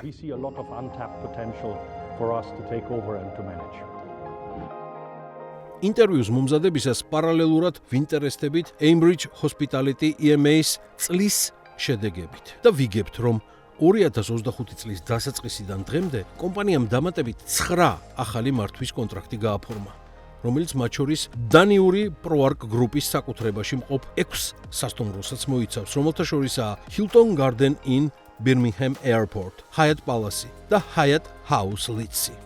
ჯამში საუბარია მხოლოდ ამ წლის დასაწყისში პორტფელში 1348 სასტუმრო ოთახის დამატებაზე. და მაინც, რატომ საქართველო? და რა არის მიზეზი, რის გამოც Cambridge Hospitality ზრდის საკუთარ წარმომადგენლობას რეგიონში და კონკრეტულად საქართველოში. ალბათ ინტერვიუს შეჯამებისთვის სწორედ ეს თემა გვაინტერესებს ყველაზე მეტად. Very much so, Georgi. Absolutely, very much so. რა თქმა უნდა, გიორგი, აბსოლუტურად. ქვეყანაში ვხედავთ აუთვისებელ პოტენციალს და შეუდარებელ ზრდას. ვხედავთ ენერგიას, რომელიც ადგილობრივ ბაზარზე დეველოპერებს მოაქვთ. მუდმივად ავითარებენ რეგიონს და სტიმულს აძლევენ მთავრობასაც, რათა სტუმარ-მასპინძლობის სექტორმა ახალ მწვერვალებს მიაღწიოს, გააუმჯობესოს მასშტაბები, დაწესებულებები და ინფრასტრუქტურა. ჩვენთვის ძალიან საინტერესოა, რომ ამ მოგზაურობის ნაწილი ვიყოთ. ამიტომ ვცდილობთ, რომ ძლიერი წარმომადგენლობა დავამკვიდროთ. საქართველოს უკვე მიიღო ბიზნესის ევროპული სტილი. ღია იმ ფაქტის მიმართ, რომ ტურიზმი ქვეყნის განვითარების მნიშვნელოვანი ნაწილია. დღეს ბევრ ქვეყანაში ვხედავთ ქვეყანაში შესვლაზე უამრავ შეზღუდვას. მოგზაურებისათვის საქართველოში კი მოთხოვნა იზრდება. საქართველო უფრო ვითარდება და ამ მიმართულებით ზრდის საერთაშორისო ინტერესს ქვეყნის მიმართ. საქართველოს ახლა სჭირდება ჩვენი ცოდნა იმისათვის, რომ მიწოდება, რომელიც ამჟამად ქვეყანაშია, საერთაშორისო მოთხოვნებთან იყოს თანხვედრაში, რომელიც საქართველოში მოგზაურობის მიმართ სულ უფრო მზარდია. ამავე დროს ვხედავთ, რომ მთავრობისა და ინდივიდუალური ანტრეპრენიორების ძალისხმევა ერთმანეთთან თანხვედრაშია, ისევე როგორც ფინანსური ინსტიტუტების ძალისხმევა, რათა ქვეყანა მრავალი მიმართულებით განვითარდეს. ეს ქმნის სამუშაო ადგილებს არა მხოლოდ დიდ ქალაქებში, არამედ სოფლებშიც, რაც საბოლოოდ დოვლათს ქმნის. Cambridge Hospitality-ის აღმოსავლეთ ევროპის საოპერაციო ვიცე-პრეზიდენტთან ინტერვიუ ამით სრულდება, თუმცა გრძელდება თავად კომპანიის ისტორია. და ამ ინტერვიუს კიდევ ერთი ამბავი წამოეწია, რომელიც საქართველოს მთავრობამ გაავრცელა. ბორჯომში $60 მილიონი ინვესტიციით Wyndham Grand-ის 5 ვარსკვლავიანი მულტიფუნქციური ბალნეოლოგიური კომპლექსი აშენდება. პროექტის საძირკველში სიმბოლური კაფსულა ჩაიდო. ეკონომიკის სამინისტროს დასტურით Windham Grand ბორჯომის პროექტი ხორციელდება დეველოპერული კომპანიების New City Development-ის და APCO-s მიერ Windham Hotels and Resort-თან და სასტუმრო მენეჯმენტის გლობალურ ლიდერ კომპანია Ambridge Hospitality-სთან თანამშრომლობით. ვისურვებდი ხშირად მოგიყვეთ ასეთ პროექტებზე და თანამშრომლობაზე საქართველოში. ქართული კომპანიის ინდოეთიდან ჩამოტანილ აღიარებაზე უნდა ვისაუბროთ გადაცემის ამ ნაწილში. ცოტა ხნის წინ ბრიტანულმა JCB-მ ინდოეთში გამართულ შეკრებაზე მისი 800 დილერიდან 80 საუკეთესო შეკრება, მათ შორის იყო Tegeta Holdings-ში შემავალი კომპანია Tegeta Construction Equipment-იც, რომლის სერვის ცენტრი JCB-s მიერ საუკეთესო პრაქტიკის მაგალითად დასახელდა. რა შეფასდა და რა დაფასდა დელიში გამართულ თავყრილობაზე, ამის თაობაზე სტუმართან ერთად ვისაუბრებთ გიორგი ბერიძე, Tegeta Holdings-ის სპეციალური დანიშნულების ტექნიკის მიმართულების მთავარი ოფიცერი გვერდება სტუდიაში. გიორგი, გამარჯობა. გამარჯობა, მოგესალმებით. მადლობა მობრძანებისთვის. კაი დრო გავიდა, რაც მოგისაკლისეთ ამ სტუდიაში. პირველ რიგში კონფერენციის ამბებით, რომ დავიწყოთ, მაინტერესებს რატო იქნა ბრიტანული JCB-s მიერ შერჩეული მაინც ინდოეთი ამ თავყრილობისთვის და ხომ არ გაქვთ ამის თაობაზე ინფორმაცია? პირველ რიგში დავიწყებ იმით, რომ JCB არის გლობალური მოთამაშე და შესაბამისად საწარმო ხაზი და ქარხნები აქვს როგორც ბრიტანეთში, ასევე ყველა კონტინენტზე და მათ შორის 5 ქარხანა აქვს მიმდინარედ ინდოეთში. ინდოეთი ითვლება ყველაზე დიდ ბაზრად JCB-ისთვის და ამის შედეგად ქარხნების რაოდენობიდან და პროდუქციის რაოდენობიდან გამომდინარე ისინი იყვნენ ერთ-ერთი პირველები, ვინც შევიდნენ ინდოეთის ბაზარზე და შესაბამისად 70%-ზე მეტი აქვთ ბაზრის წილი მიმდინარედ. შესაბამისად ინდოეთი არ იყო არჩეული, ასე ვთქვათ, შემთხვევით, ეს იყო სტრატეგიული გათვლა და 80 წლის თავზე JCB-s ფაქტიურად წარმატების და საწარმო ჰაბის და ინოვაციების, ასე ვთქვათ, კომბინაცია და ამ ყველაფრის ტოპ 80 დილერისთვის ჩვენება იყო მათი ფიქრობ რო წარმატებული სვლა. როგორ მოხდა Tegeta Construction Equipment-ის ეგრეთ წოდებულ ალბათ shortlist-ი გამოვიდა 800-დან 80, მაგრამ უბრალოდ რა პრინციპით იყო პარტნიორები შერჩეული?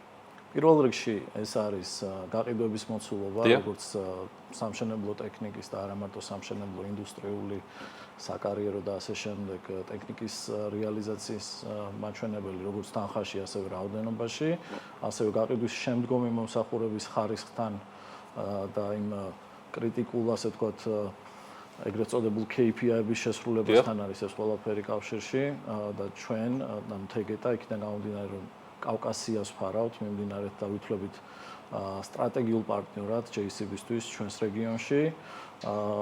ჩვენი წარმატება იყო იმის წინაპირობა, რომ ამ 80 ტოპ დილერში მოხვედრილიყავით.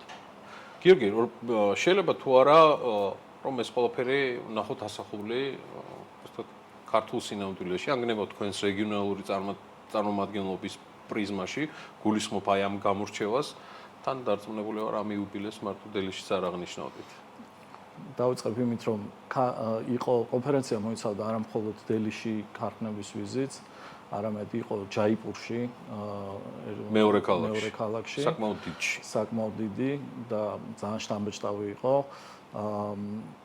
თვითონ კონფერენციას შევეხები, კონფერენცია მოიცავდა არა მხოლოდ დილერების წარმატების გამორჩევას, აღნიშვნას და დაჯილდოებას, ისევე როგორც მაგალითისთვის ჩვენ შემთხვევაში გამოგვარჩიეს როგორც საუკეთესო მაგალითი და პრაქტიკა, ასე ვთქვათ, სერვისის მართვის. ეს მოიცავს როგორც გამტარუნარიანობა სერვისის, ასევე ხარისხს, რეაგირების დროს და გაყიდვების შემდგომი მომსახურების ხარისხი JCB-ისთვის განსაკუთრებით მნიშვნელოვანი არის და კონფერენციაზე ზუსტად ეს იყო გამოკვეთილი. ჩვენი თანამედროვე ტრენდები გვაჩვენებს იმას, რომ თუ 5-10 წლის წინ მნიშვნელოვანი იყო ტექნიკის რეალიზაცია, დღეს ჩვენ გვაქვს ვალდებულება და ბაზარიც ამას გვანახობს, რომ მინიმუმ 10 წელი ტექნიკის რეალიზების შემდეგ ჩვენი მომხმარებელი არ უნდა მივატოვოთ. პირიქით პროაქტიულად უნდა ვიყოთ ჩართული მათ ბიზნეს ოპერირებაში, რომ უზრუნველყოთ პირველ რიგში მათი ხარჯების კონტროლი, ოპერირების ხარისხი თვითონ ტექნიკის, რადგან ეს ძალიან დიდწილად არის დამოკიდებული ოპერატორის კვალიფიკაციაზეც და ჩვენ გვაქვს ძალიან დიდი წინგადადგმული ნაბიჯები ამ მიმართულებებში. ზუსტად ამიტომ ვიყავით გამორჩეულები სერვისის მიმართულებით. რამდენიმე მაგალითს მოვიყვან, JCB არის ფაქტიურად ინოვატორი და პიონერი დიჯიტალიზაციის კუთხით და ტელემატიკის სისტემების დანერგვის კუთხით. ჩვენ შეგვიძლია თამამად ვთქვათ, რომ დღესდღეობით იმ ტექნიკას, რომელსაც ჩვენ ვყიდით, რეალიზებას ვახდენთ, ყოველდღიურად ვაკვირდებით თუ რა ხდება, რა გაუმართავობები აქვს ამ ტექნიკას, არა მხოლოდ ჩვენ, არამედ თვითონ JCB-ს და ჩვენი მომხმარებელიც, როგორც ლეპტოპებიდან, ასევე ტელეფონებიდან და ეს ყველაფერი არის სრულიად უფასო 5 წლის განმავლობაში JCB-მ ჩვენს რეგიონში მსგავსი ტიპის მხარდაჭერა შემოგთავაზა, რაც ჩვენთვის ეფექტურობის კუთხით, ხარჯების დაზოგვის კუთხით არის უმნიშვნელოვანესი. გიორგი, მინდა გითხოთ, თქვენ წეგან ახსენეთ სტრატეგიული პარტნიორობა JCB-სა და ოფისთან, რომელიც ასევე გამოხატულია 10 წარმომადგენლობის რეგიონალურ დაფარვაში. რა სიახლეებს უნდა ველოდოთ უახლოეს მომავალში რეგიონის და ცხადია საქართველოს გათვალისწინებით? პროდუქციის კუთხით იყო წარდგენილი 15-ზე მეტი ახალი მოდელი სხვადასხვა ტექნიკის მიმართულებაში.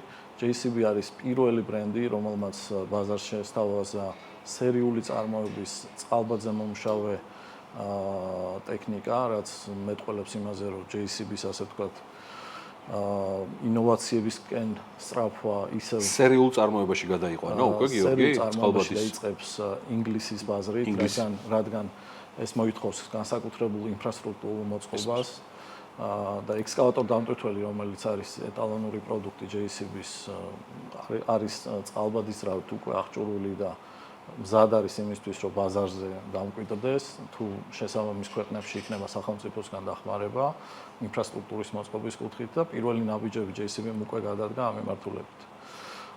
ასევე ელექტროტექნიკა, რომელიც უკვე საქართველოშიც, ისევე როგორც სომხეთში და აზერბაიჯანში უკვე ხდება დისტრიბუცია და მომხმარებელზე რეალიზაცია. ასევე იყო არაერთი სიახლე დაანონსებული და უკვე ნაჩვენები სერვისის ავტომატიზაციის კუთხით სისტემებთან მიმართებაში. ანუ JCB მხოლოდ ტექნიკაზე არ აკეთებს აქცენტს, აკეთებს სისტემებზე აქცენტს და განახლებული სისტემის შესაძლებლობები უკვე გვაძლევს იმის საშუალებას, რომ არა მხოლოდ გეოლოკაციით ვაკონტროლოთ ჩვენ ეს ტექნიკა და ოპერატორის ეფექტურობა ვზომოთ, არამედ ტექნიკის გაუმართავობის შესახებ დეტალური ინფორმაცია მივიღოთ მესიჯების სახით და ამ პრობლემის მოგვარების შესაძლო გზებით. ანუ ფაქტიურად JCB ყოველდღიურ საოპერაციო საქმიანობაში შემოდის დილერების, კლიენტების და მათთან ერთად დგას იმ საქმის კეთებაში, რომელსაც ისინი ახორციელებენ. რაც ახლა ახსენეთ რეგიონის გეოგრაფიის გათვალისწინებით, ანუ სერვისის ნაწილში განახლება ეგ როგორ მოხდება? ავტომატურად ხდება ეს ყველაფერი ჩვენს, ასე ვთქვათ, არსებულ სისტემაში ამ პროგრამების ინტეგრაციის კუთხით და უკვე მოხდა. ხდება LiveLink ცენტრის საშუალებით, რომელიც რეგიონალურად ჰაბი საქართველოში არის, რამდენიმე ადამიანის მიერ კონტროლი ამ 5000-ზე მეტი ერთეული ტექნიკის, არსებობს მობილური ჯგუფები და წინასწარ სანამ კლიენტი შეიტყობს და მომხმარებელი რაიმე გაუმართავობის შესახებ ჩვენ ეს ყველაფერი უკვე ვიცით და ფაქტიურად მომხმარებლის ზარს ვასწრებთ ჩვენ, რომ უწყვეტობა იყოს გარანტირებული ჩვენი მხრიდან, რადგან ხვდებით, რომ ყოველდღიური გაცდენა ჩვენი მომხმარებლებისთვის დიდ ხარჯებთან არის დაკავშირებული. მომხმარებლისკენ, ასე ვთქვათ, მომხმარებლის კმაყოფილებისკენ და ზოგადად ამ after sales ბიზნესის და პროცესების დახვეწასთან მიმართებაში იყო ძალიან ბევრი სიახლე და ჩვენ თეგეტა როგორც მათი გლობალური სტრატეგიული პარტნიორი, რა თქმა უნდა, უკვე ვახდენთ ამ ყველაფრის ინტეგრაციას პრაქტიკაში. კი ბატონო. თქვენ ახსენეთ რამდენიმე პროფესიონალი გუნდიდან, რომლებიც მეთვალყურეობას უწევენ იმ data centers და სხვადასხვა თემებს, რომელიც JCB-ის ავტომატიზაციასთან და დისტანციურ მეთვალყურეობასთან არის დაკავშირებული. მინდა გითხოთ თავად გუნდის შესახებ, რომელიც განუყოფელი ნაწილია დარწმუნებული ვარ იმ წარმატებისა, რაც თქვენმა ოფისმა და წარმომადგენლობამ მიაღწია და იმავდროულად თან მაინტერესებს, რომ საქმიანმა საზოგადოებამ გიორგი თქვენგან იცოდეს თუ როგორ აკომპლექტებთ გუნდს და რა უნარებზე აქცენტირებთ, როცა გუნდის კომპლექტაცია და შევსება მიმდინარეობს. დავიწყებ იმით, რომ წარმატება, რომელსაც მივაღწიეთ ჩვენ და რომელსაც სამომავლოდ მივაღწევთ, პირდაპირ არის კავშირში ჩვენი გუნდის სიძლიერესთან მიმდინარე და ადამიანური კაპიტალი არის ჩვენი ყველაზე დიდი მონაპოვარი, შემიძლია რომ ეს თქვა. სისტემატიურად, ყოველწლიურად ჩვენ ვზრუნავთ იმაზე, რომ პირველ რიგში განსაზღვროთ ის მიმართულებები, რომელშიც უნდა დაიხვეწნონ, როგორც გაყიდვების მიმართულება, ასევე გაყიდვების შემდგომი მიმართულება და ერთ-ერთი ნათელი მაგალითი ამისა არის ის, რომ თეგეტა აკადემია მიმდინარედ აქტიურად თანამშრომლობს JCB აკადემიასთან და ენობრივი ბარიერი რო გადაგველახა გაყიდვების შემდგომ მომსახურებაში მექანიკოსების კუთხით და ონლაინ პლატფორმაზე მომხდარიყო მათი კვალიფიკაციის ამაღლება, დღესდღეობით JCB-ის ონლაინ პლატფორმაზე შესაძლებელია ქართული ენის არჩევა. და შესაბამისად ჩვენი მექანიკოსები უკვე ქართულად გადიან ამ ტრეინინგ მოდულებს, რაც ავტომატურად ისახება მათ კვალიფიკაციაზე და საბოლოო მოხმარებლის კმაყოფილებაზეც. ეს არის ერთ-ერთი მაგალითი. ასევე პრაქტიკული ტრეინინგები იმართება სისტემატიურად ჩვენთან რეგიონალური ტრეინინგები, რომელსაც ესწრება არაერთი ქვეყნის წარმომადგენელი. საქართველოს როგორც ჰაბი რეგიონში, კავკასიაში და არა მარტო კავკასიაში მთლიანად, ანუ სტან ქვეყნების ჩათვლით, საქართველოს ითვლება ლიდერად, ასე ვთქვათ, JCB-ისთვის, როგორც სიახლეების დანერგვის კუთხით, ასევე ბაზრის წილით სამივე ქვეყანაში. წარმატებები თქვენ გუნდს და მათაც ულოცავ თქვენთან ერთად ამ აღიარებას. დიდი მადლობა. გიორგი ბერიძე, ქალბატონებო და ბატონებო, თეგეტა ჰოლდინგის სპეციალური დანიშნულების ტექნიკის მიმართულების მთავარი ოფიცერი სტუმრობდა BMG-ს. ახლა მსურს მოგიყვეთ USAID-ის პროგრამების შესახებ, განსაკუთრებით იმ ინიციატივებზე, რომლებიც სოფლის მეურნეობის განვითარებას ეხება. წლების განმავლობაში USAID საქართველოს სოფლის მეურნეობის განვითარებაში აქტიურად იყო ჩართული, ხელს უწყობდა სასოფლო-სამეურნეო სექტორის გაძლიერებას, განვითარებას. უფრო კონკრეტულად, ბოლო 30 წლის განმავლობაში ორგანიზაციამ საქართველოში დაახლოებით 2 მილიარდი დოლარის ოდენობის დახმარება განახორციელა ამ მიმართულებით. ამ დახმარების მნიშვნელოვანი ნაწილი კი სწორედ სოფლის მეურნეობის მიმართულებით იყო გამოყოფილი. თემის დეტალებით ნინი გიგიშვილი დაინტერესდა და ნახოთ მის მიერ მომზადებული სიუჟეტი.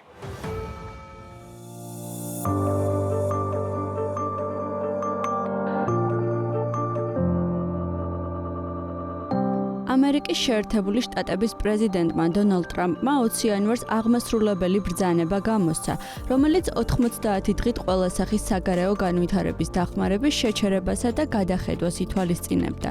USAID-ს რადიკალი შეშლილები მართავენ. ასე შეაფასა მეორე ვადით არჩეულმა ამერიკის პრეზიდენტმა USAID-ის საქმიანობა და ორგანიზაცია გადასახადების გადამხდელთა თანხების არაეფექტურად ხარჯვასა და ისეთი პროგრამების დაფინანსებაში დაადანაშაულა, რომლებიც ამერიკის შეერთებული შტატების ეროვნულ ინტერესებს არ ემსახურებოდა. აღნიშნულს ქართული ოცნების პრემიერი ირაკლი კობახიძე გამოეხმაურა და გადაწყვეტილება მოიწონა. მეტიც, უბრალოდ დადებით შეფასებას არ დასჭერდა და იმედი გამოთქვა, რომ პროგრამები დიდი ხნით გაჩერდება. თუმცა არ უნდა დაგვავიწყდეს, რომ პრემიერი, რომელიც დღეს ორგანიზაციას რევოლუციური პროცესების დაგეგმვაში ადანაშაულებს, წარსულში სწორედ ამ ორგანიზაციაში იყო დასაქმებული. უფრო კონკრეტულად, USAID-სა და UNDP-ში ირაკლი კობახიძე ჯამში 9 წელი მუშაობდა. ჩვენ მოხარული ვართ, რომ სამი თვით შეჩერდა USAID-ის დაფინანსება. თავარია ჩვენთვის, რომ ეს ასე დარჩეს. ეს ხდებოდა ძალიან მნიშვნელოვანი იმისათვის, რომ USAID-მა აღარასდროს აღარ სცადოს ჩვენს ქვეყანაში ვითარების არევა, ასევე რევოლუციური პროცესების პირდაპირ მხარდაჭერა და შემდეგ ჩვენ გვაქვს იმედი, რომ სამთვიანი შეჩერების მექანიზმი ბოლომდე დარჩება ძალაში. ახლა კი მინდა ცოტაოდენი გიამბოთ სოფლის მეურნეობის განვითარების იმ პროგრამების შესახებ, რომლებიც USAID-ის დაფინანსებით ხორციელდებოდა. ამერიკის შეერთებული შტატების საერთაშორისო განვითარების სააგენტო, იგივე USAID, უკვე 10 წლეულებია მსოფლიოს მასშტაბით ასობით ქვეყანას ეხმარება სოციალურ, ეკონომიკურ და დემოკრატიულ განვითარებაში. საქართველო ამ მხარდაჭერის მნიშვნელოვანი ბენეფიციარია, განსაკუთრებით ისეთ სფეროებში, როგორიცაა სოფლის მეურნეობა, ინფრასტრუქტურა, მეწარმეობა და გარემოს დაცვა.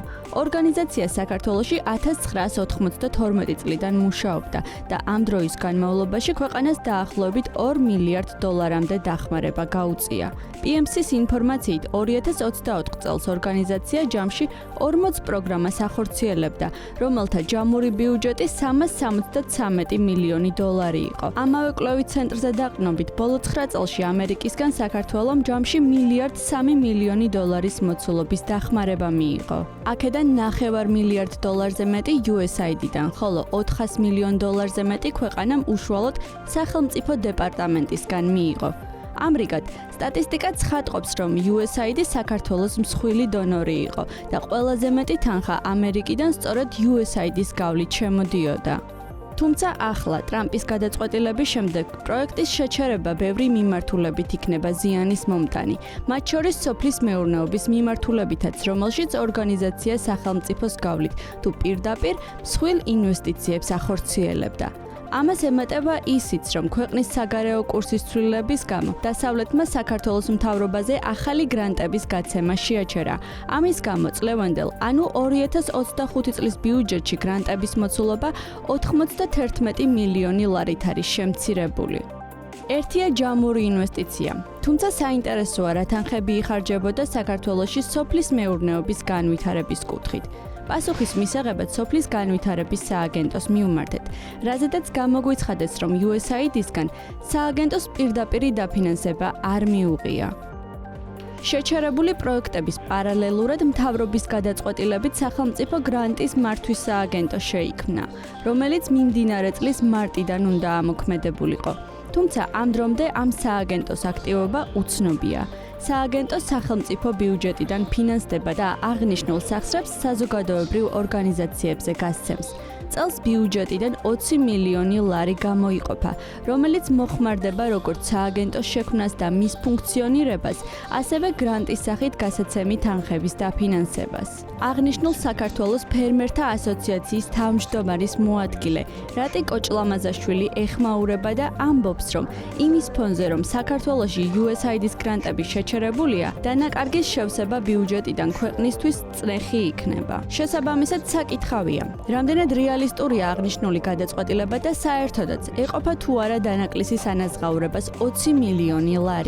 ამ პროგრამების გაჩერების, რა თქმა უნდა, ის დანაკლისი რაც გაჩნდება, ვერ გეტყვით, რამდენად რეალისტურია ეს განცხადებები, რა თქმა უნდა, მოვისმინეთ და ნახოთ დაველოდოთ ერთი მხრივ, რა თქმა უნდა, ეს უფრო მეტი წნეხი იქნება ჩვენი ბიუჯეტისთვის და აქედან გამომდინარე, რა თქმა უნდა, ცუდია ამ კუთხით, რომ ეს იყო უფრო გარედან შემოტანილი თანხა და ხაზი მინდა გაუსვა იმ ცოდნას, რაც ასევე შემოდიოდა გარდა იმისა, რომ ეს იყო საგრანტო კომპონენტი და სხვადასხვა აღჭურვილობის დაფინანსება ხდებოდა, აქ შემოდიოდა ძალიან დიდი ცოდნა, როგორც გითხარით, დაწყებული კვლევებიდან, დამთავრებული უშუალოდ აგრონომიული თუ ვეტერინარული დახმარებები. ინოვაციების შენელება, სასოფლო სამეურნეო განათლების დაქვეითება, ექსპორტის პოტენციალის შემცირება და სხვა. ეს იმ გამოწვევათა მცირე ჩამონათვალია, რაზედაც ფერმერები საუბრობენ. მათი თქმით, სოფლის მეურნეობის განვითარებაში USAID მნიშვნელოვანი კონტრიბუტორი იყო, თუმცა ფინანსურ დახმარებასთან ერთად ფერმერები მწუხარებას იმ ინტელექტუალურ დახმარებაზე გამოთქვამენ, რომელსაც ორგანიზაცია უზრუნველყოფდა. ახლა კი, როდესაც გრანტები შემცირდება, ფერმერები ვარაუდობენ, რომ სოფლის მეურნეობის განვითარება შენელდება და დროში გაჭიანურდება. მათ ჰქონდათ შარშან გამოცხადებული ახალი კონკურსი, რომელშიც ჩვენც მივიღეთ მონაწილეობა და დაგეგმილი ჰქონდა საწარმოს გაზრდა და კიდე ახალი დანადგარების შეძენა. და ეს თანადაფინანსებით ხდებოდა.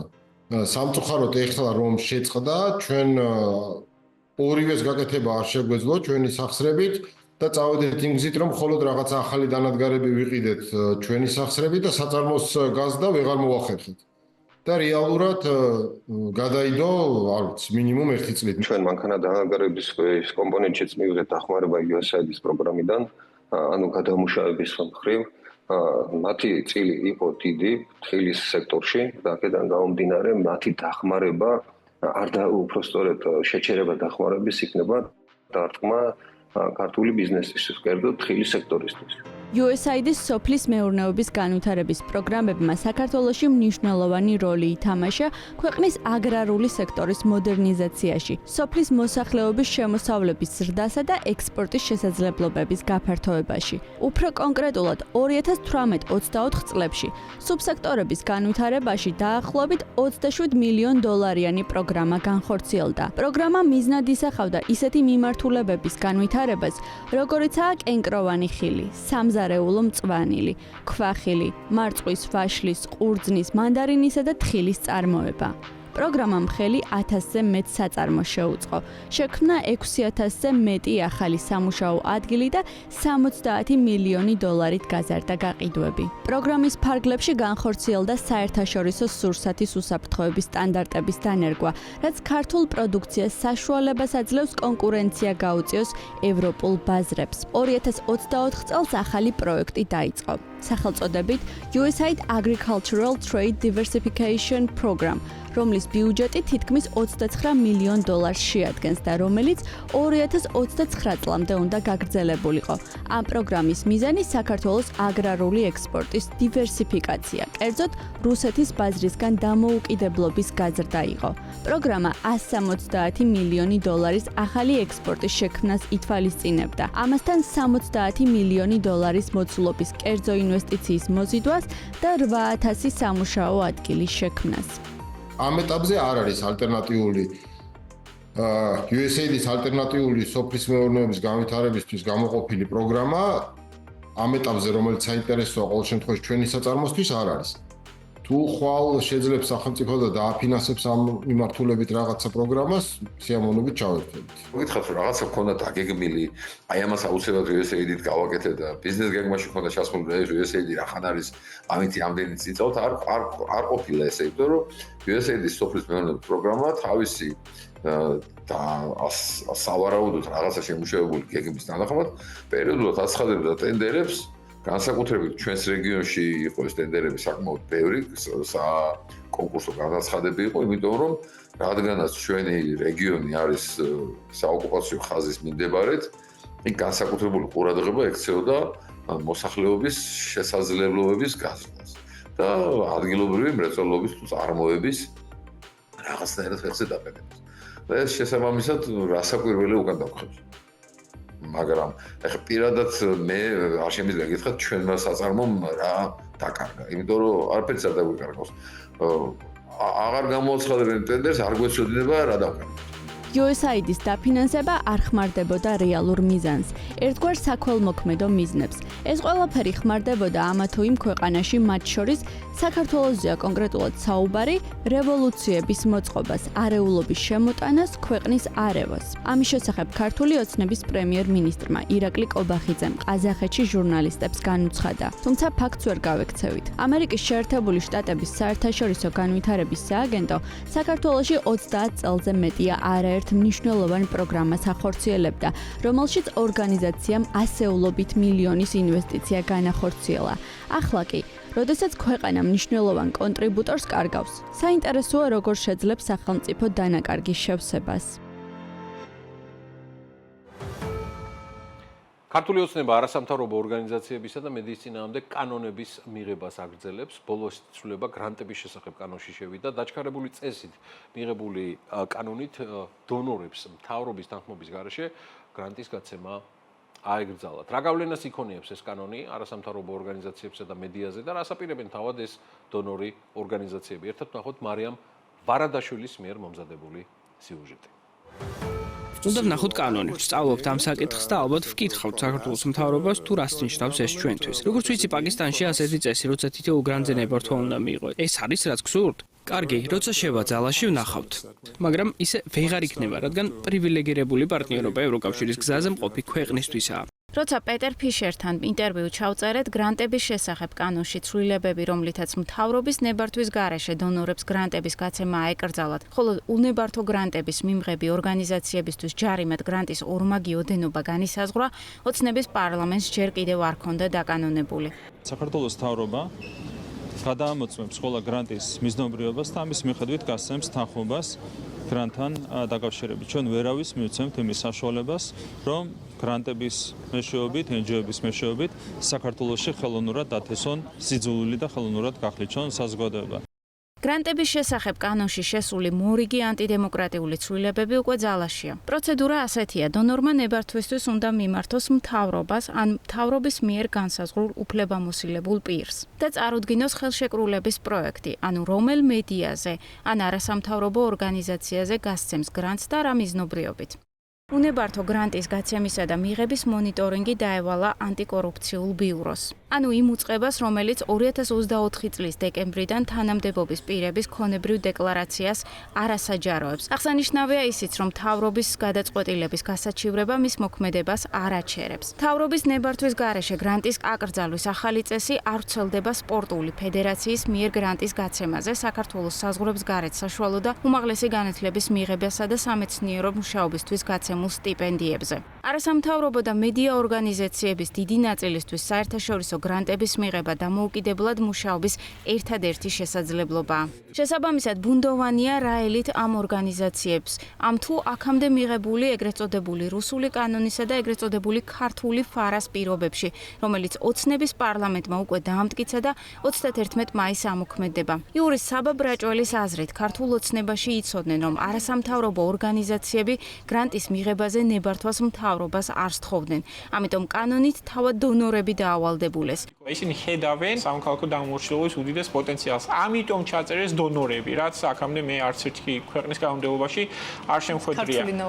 კი, ამ შემთხვევაში ისინი დონორებს აშინებენ არა იმით, რომ ფულს არ დაახარჯინებენ, შეიძლება საერთოდ არ იყოს პრობლემა ისეთ გეოპოლიტიკურ ვითარებაში, როცა პირიქით საგარეო დახმარება მცირდება ყველგან, ხო? მაგრამ ისინი აშინებენ იმით, რომ ამ ორგანიზაციებს დააკისრებენ ორმაგ ჯარიმას. ან გრანტის ოდენობის და ფაქტობრივად დახურავენ, ხო, გრანტის მიმღებებს და შესაბამისად ასე ცდილობენ ზეწოლის მოხდენას დონორებზე. იმავეს ვარაუდობს IDFI-ის კანონის უზენაესობისა და მედიის თავისუფლების მიმართულების ხელმძღვანელი გიორგი დავითურიც.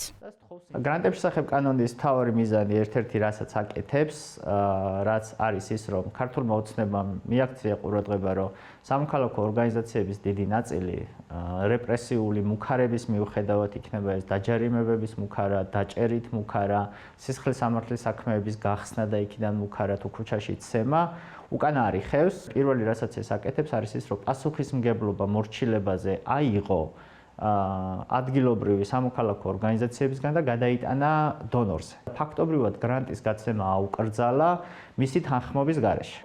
საბა ბრაჭველის შეფასებით გრანტების შესახებ კანონში შესული ცვლილებები ნეპოტიზმის და კორუფციის რისკებს შეიცავს და საინტერესოა დონორებს რა პოლიტიკა ექნებათ. პირველ რიგში ქართველი ხალხისთვის რას ნიშნავს ეს შეზღუდვა? ეს ნიშნავს რესურსების დაკარგვას. ეს ნიშნავს იმას, რომ მათ აღარ შეეძლებათ არჩევანის გაკეთება, მაგალითად იურიდიული დახმარების მისაღებად საიას მიმართონ თუ აიყვანონ კერძო ადვოკატი, რადგან საიას გამჭვირვალობას ასე შემდეგ იმ ორგანიზაციებს, ვინც ახლა უსასყიდლოდ გასცემენ იურიდიულ დახმარებას თუ სხვა სერვისებს, მათ ფიზიკურად სახელმწიფო ამ შემთხვევაში ანტიკორუფციული ბიუროს სახით აღარ მისცემს უფლებას, რომ ეს გრანტები მიიღონ. ძალიან აშკარა არის იმ სამიზნეების სია, ვისი განადგურებაც უნდა ქართულ ოცნებას და გიორგი დავითური ვარაუდობს, რომ საერთაშორისო ორგანიზაციები კანონს არ დაარღვევენ, მაგრამ დონორების ქცევის პროგნოზი უჭირს. ნაკლებად სავარაუდოა, რომ განვითარებულმა ქვეყნებმა და ორგანიზაციებმა, რომლებიც საქართველოს წლებია უკვე ეხმარებიან, მაგალითად ახსენეთ ევროკავშირი, მაგალითად ახსენეთ გერმანია, გააგრძელონ საქმიანობა საქართველოში ადგილობრივი მართალია რეპრესიული, მაგრამ ადგილობრივი კანონმდებლობის დარღვევით. მე არ მაქვს ეს მოლოდინი, მაგრამ კიდევ ერთხელ მე არ ვიცი მათი გადაწყვეტილებების შესახებ, ამასთან დაკავშირებით მე არ მისაუბრია, ეს არის მათ მიერ მისაღები გადაწყვეტილება, ჩვენ მე ყოველთვის ამაზე პასუხი არ მაქვს. როგორ ამუშავებს პრაქტიკაში ქართული ოცნება მორიგ ანტიდემოკრატიულ კანონს, ამას დრო გამოაჩენს. ფაქტია, რომ არჩევნების შემდეგ ქართული ოცნების მთავრობა ფორსირებულად აგრძელებს მედიისა თუ არასამთავრობო ორგანიზაციების შეზღუდვას, რასაც თანსდევს კრიტიკა დასავლეთისგან, თუმცა ეს ოცნების პარლამენტის კანონშემოქმედებით პროცესს ვერაფერს აკლებს. ვიდრე ეპილოგზე გავალთ, კიდევ ერთი ისტორია მსურს მოგიყვეთ. ეს საინტერესო ისტორიაა ბიზნესზე, რომლის, რა ვიცი, დახურვას და გაქრობას უბრალოდ ვერავინ წარმოიდგენდა. მით უმეტეს, როცა საქმე ეხება ტექნოლოგიებს და კომუნიკაციებს, Zoom-ის და Microsoft Teams-ის პლატფორმამდე გემახსოვრებათ არსებობდა Skype, რომელმაც ჯერ კიდევ ადრეული 2000-იანი წლებიდან სრულად შეცვალა ინტერნეტ სამყარო და კომუნიკაციების სფეროში ახალი სიტყვა თქვა. თუმცა მარადიული არაფერია და 5 მაისიდან Skype-ს ვემშვიდობებით. როგორ მოვიდა ინტერნეტ სამყაროს ერთ-ერთი ყველაზე პოპულარული პლატფორმა აქამდე, ამას შეიტყობთ სალომე ხიდურელის მიერ მომზადებული სიუჟეტიდან.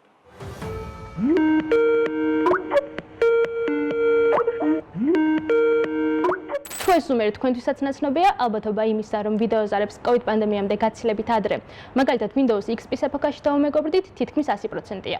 იმ პერიოდში, როდესაც ინტერნეტ კავშირი კვლავ მაგიურ ხრიკად გვევლინებოდა, Skype-ი გამოჩნდა ხიდად, რომელიც კონტინენტებით ერთმანეთისგან დაშორებულ ოჯახის წევრებს, მეგობრებს, ნაცნობებსა და უცნობებს ერთმანეთთან აკავშირებდა. გიყვებით ისტორიას აპლიკაციაზე, რომელმაც სრულად შეცვალა გლობალური კომუნიკაცია. გიყვებით იმასაც, რა მოხდა შემდეგ.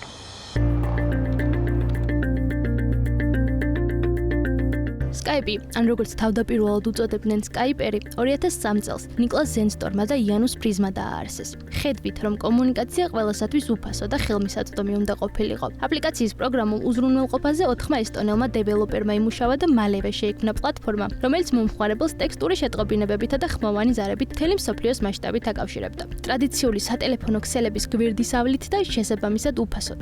სიმარტივემ და სანდოობამ Skype მალე აქცია გლობალურ სენსაციად. ძნელად თუ მოიძებნებოდა პერსონალური კომპიუტერი, რომელზეც Skype არ იყო ჩაწერილი. გარდა იმისა, რომ აღდგა ადამიანებს შორის კავშირი, მიუხედავად მათი გეოგრაფიული მდებარეობისა, ბიზნესში დისტანციური თანამშრომლობის. განათლებაში კი ვირტუალური საკლასო ოთახის უზრუნველყოფის შესაძლებლობაც გაჩნდა. გასაკვირი არ იყო, რომ გაშვებიდან 1 წლის შემდეგ Skype-ის მომხმარებელთა რაოდენობა 100 მილიონს აღემატებოდა. ეს კი ზენსტორმისა და ფრიზისთვის მხოლოდ დასაწყისი იყო. 2005 წელს ლუქსემბურგში ბაზირებული Skype Technologies eBay-მ $2.5 მილიარდ შეიზღიდა. სწორედ ამ შერწყმის შემდეგ დაიბადა Skype-ის ვიდეოზარი, რომლის გაშვებიდან 1 წლის თავზეც უნიკალური მომხმარებლის რაოდენობა თითქმის გასამემაგდა. შემოსავალმა კი $382 მილიონ მიაღწია. 2008 წლიდან Skype-ის ბედიღბალი ბუნდოვანია. აღარც eBay იყო საკუთარი ინვესტიციით კმაყოფილი და აღარც ბიზნესმა ჰქონდა შემოსავალი. მიზეზად სახელდებოდა, რომ კომპანია ხარისხის მინიმალურ სტანდარტებსაც ვეღარ აკმაყოფილებდა სტაბილურად. გაჩნდა დაძაბულობა eBay-სა და Skype-ის მმართველ გუნდებს შორის,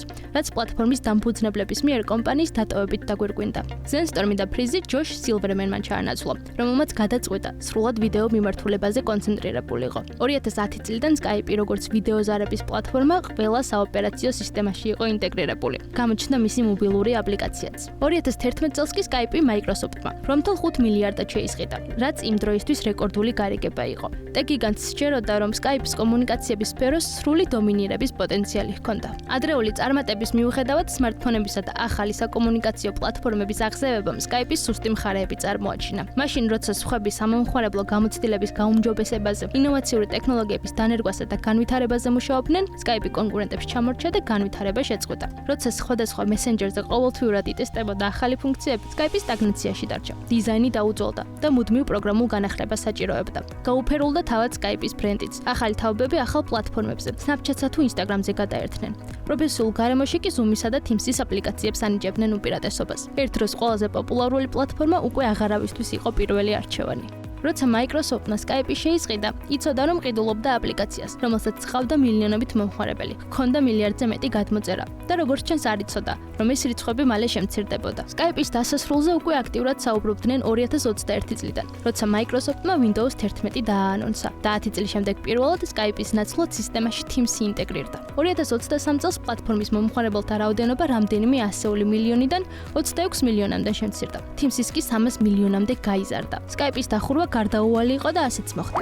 2025 წლის 5 მაისიდან აპლიკაცია არსებობას წყვეტს. Skype-ის აღზევებისა და დაცემის ისტორია ტექნოლოგიური ინდუსტრიისთვის ძვირად ღირებულ გაკვეთილს ატარებს. მთავარია ინოვაცია. ტექნოლოგიურ ეპოქაში წარსულ წარმატებაზე შეჩერება წარუმატებლობის ფორმულაა. მომხმარებლის გამოცდილება მნიშვნელოვანია. პლატფორმის წარმატება დამოკიდებულია იმაზე, თუ რამდენად ერგება ის მომხმარებლის საჭიროებებს. ადაპტირდი ან გაქრე. ახალ ტექნოლოგიებსა და ცვალებად ტენდენციებზე მორგება კრიტიკულად მნიშვნელოვანია. მომავალი თაობებისთვის Skype-ის სოციალური მედიის ისტორიაში MySpace-ისა და Vine-ის გვერდით ოქროს ასოებით ჩაიწერება. მიუხედავად იმისა, რომ ვიდეო ზარების პიონერი არსებობას წყვეტს, რევოლუციური როლი, რომელიც Skype-მა კომუნიკაციების განვითარებაში შეასრულა, წარუშლელია.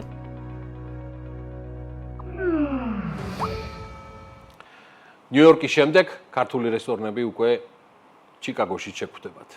დღეს უნდა მოგიყვეთ ადამიანზე, რომელიც 4 წელიწადია ამერიკაში ცხოვრობს და მის ანგარიშზე უკვე ერთი გახსნილი რესტორანია, თუმცა ეს ყველაფერი არაა და მეორე ჩიკაგოს დაუნთაუნში რამდენიმე თვეში გაიხსნება. ვინ არის თამთასანოწე, რომლის ბიზნესმაც ამერიკული გამოცემების ყურადღება უკვე მიიპყრო და როგორ და რა ფორმით აცნობს ის ქართულ სამზარეულოს ამერიკელებს. BMG-ს ამერიკის ბიუროს ხელმძღვანელი თამუნა ქემერტელიძე ეწვია მას და ის მოგვიყვება მეც. თამუნა პირადად სტუმრობდა თამთასანოძეს და მის ოჯახს ჩიკაგოში და ერთად ნახოთ ჩვენი ამერიკის ბიუროს მიერ მომზადებული სიუჟეტი.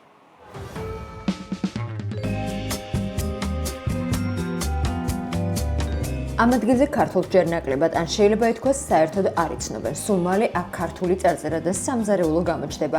ამაზე ოდნავ მოგვიანებით იქამდე კი მოდით ჩიკაგოს ცოტათი დაახლოებით 30 მილით დავშორდეთ და გზა სტუმარამდე გავაგრძელოთ. არ მოკესმათ არც სახელი და არც მდებარეობა სრულიად უცხო გარემოში პატარა ქართულმა სამზარეულომ უკვე ამერიკული აღიარება მიიღო.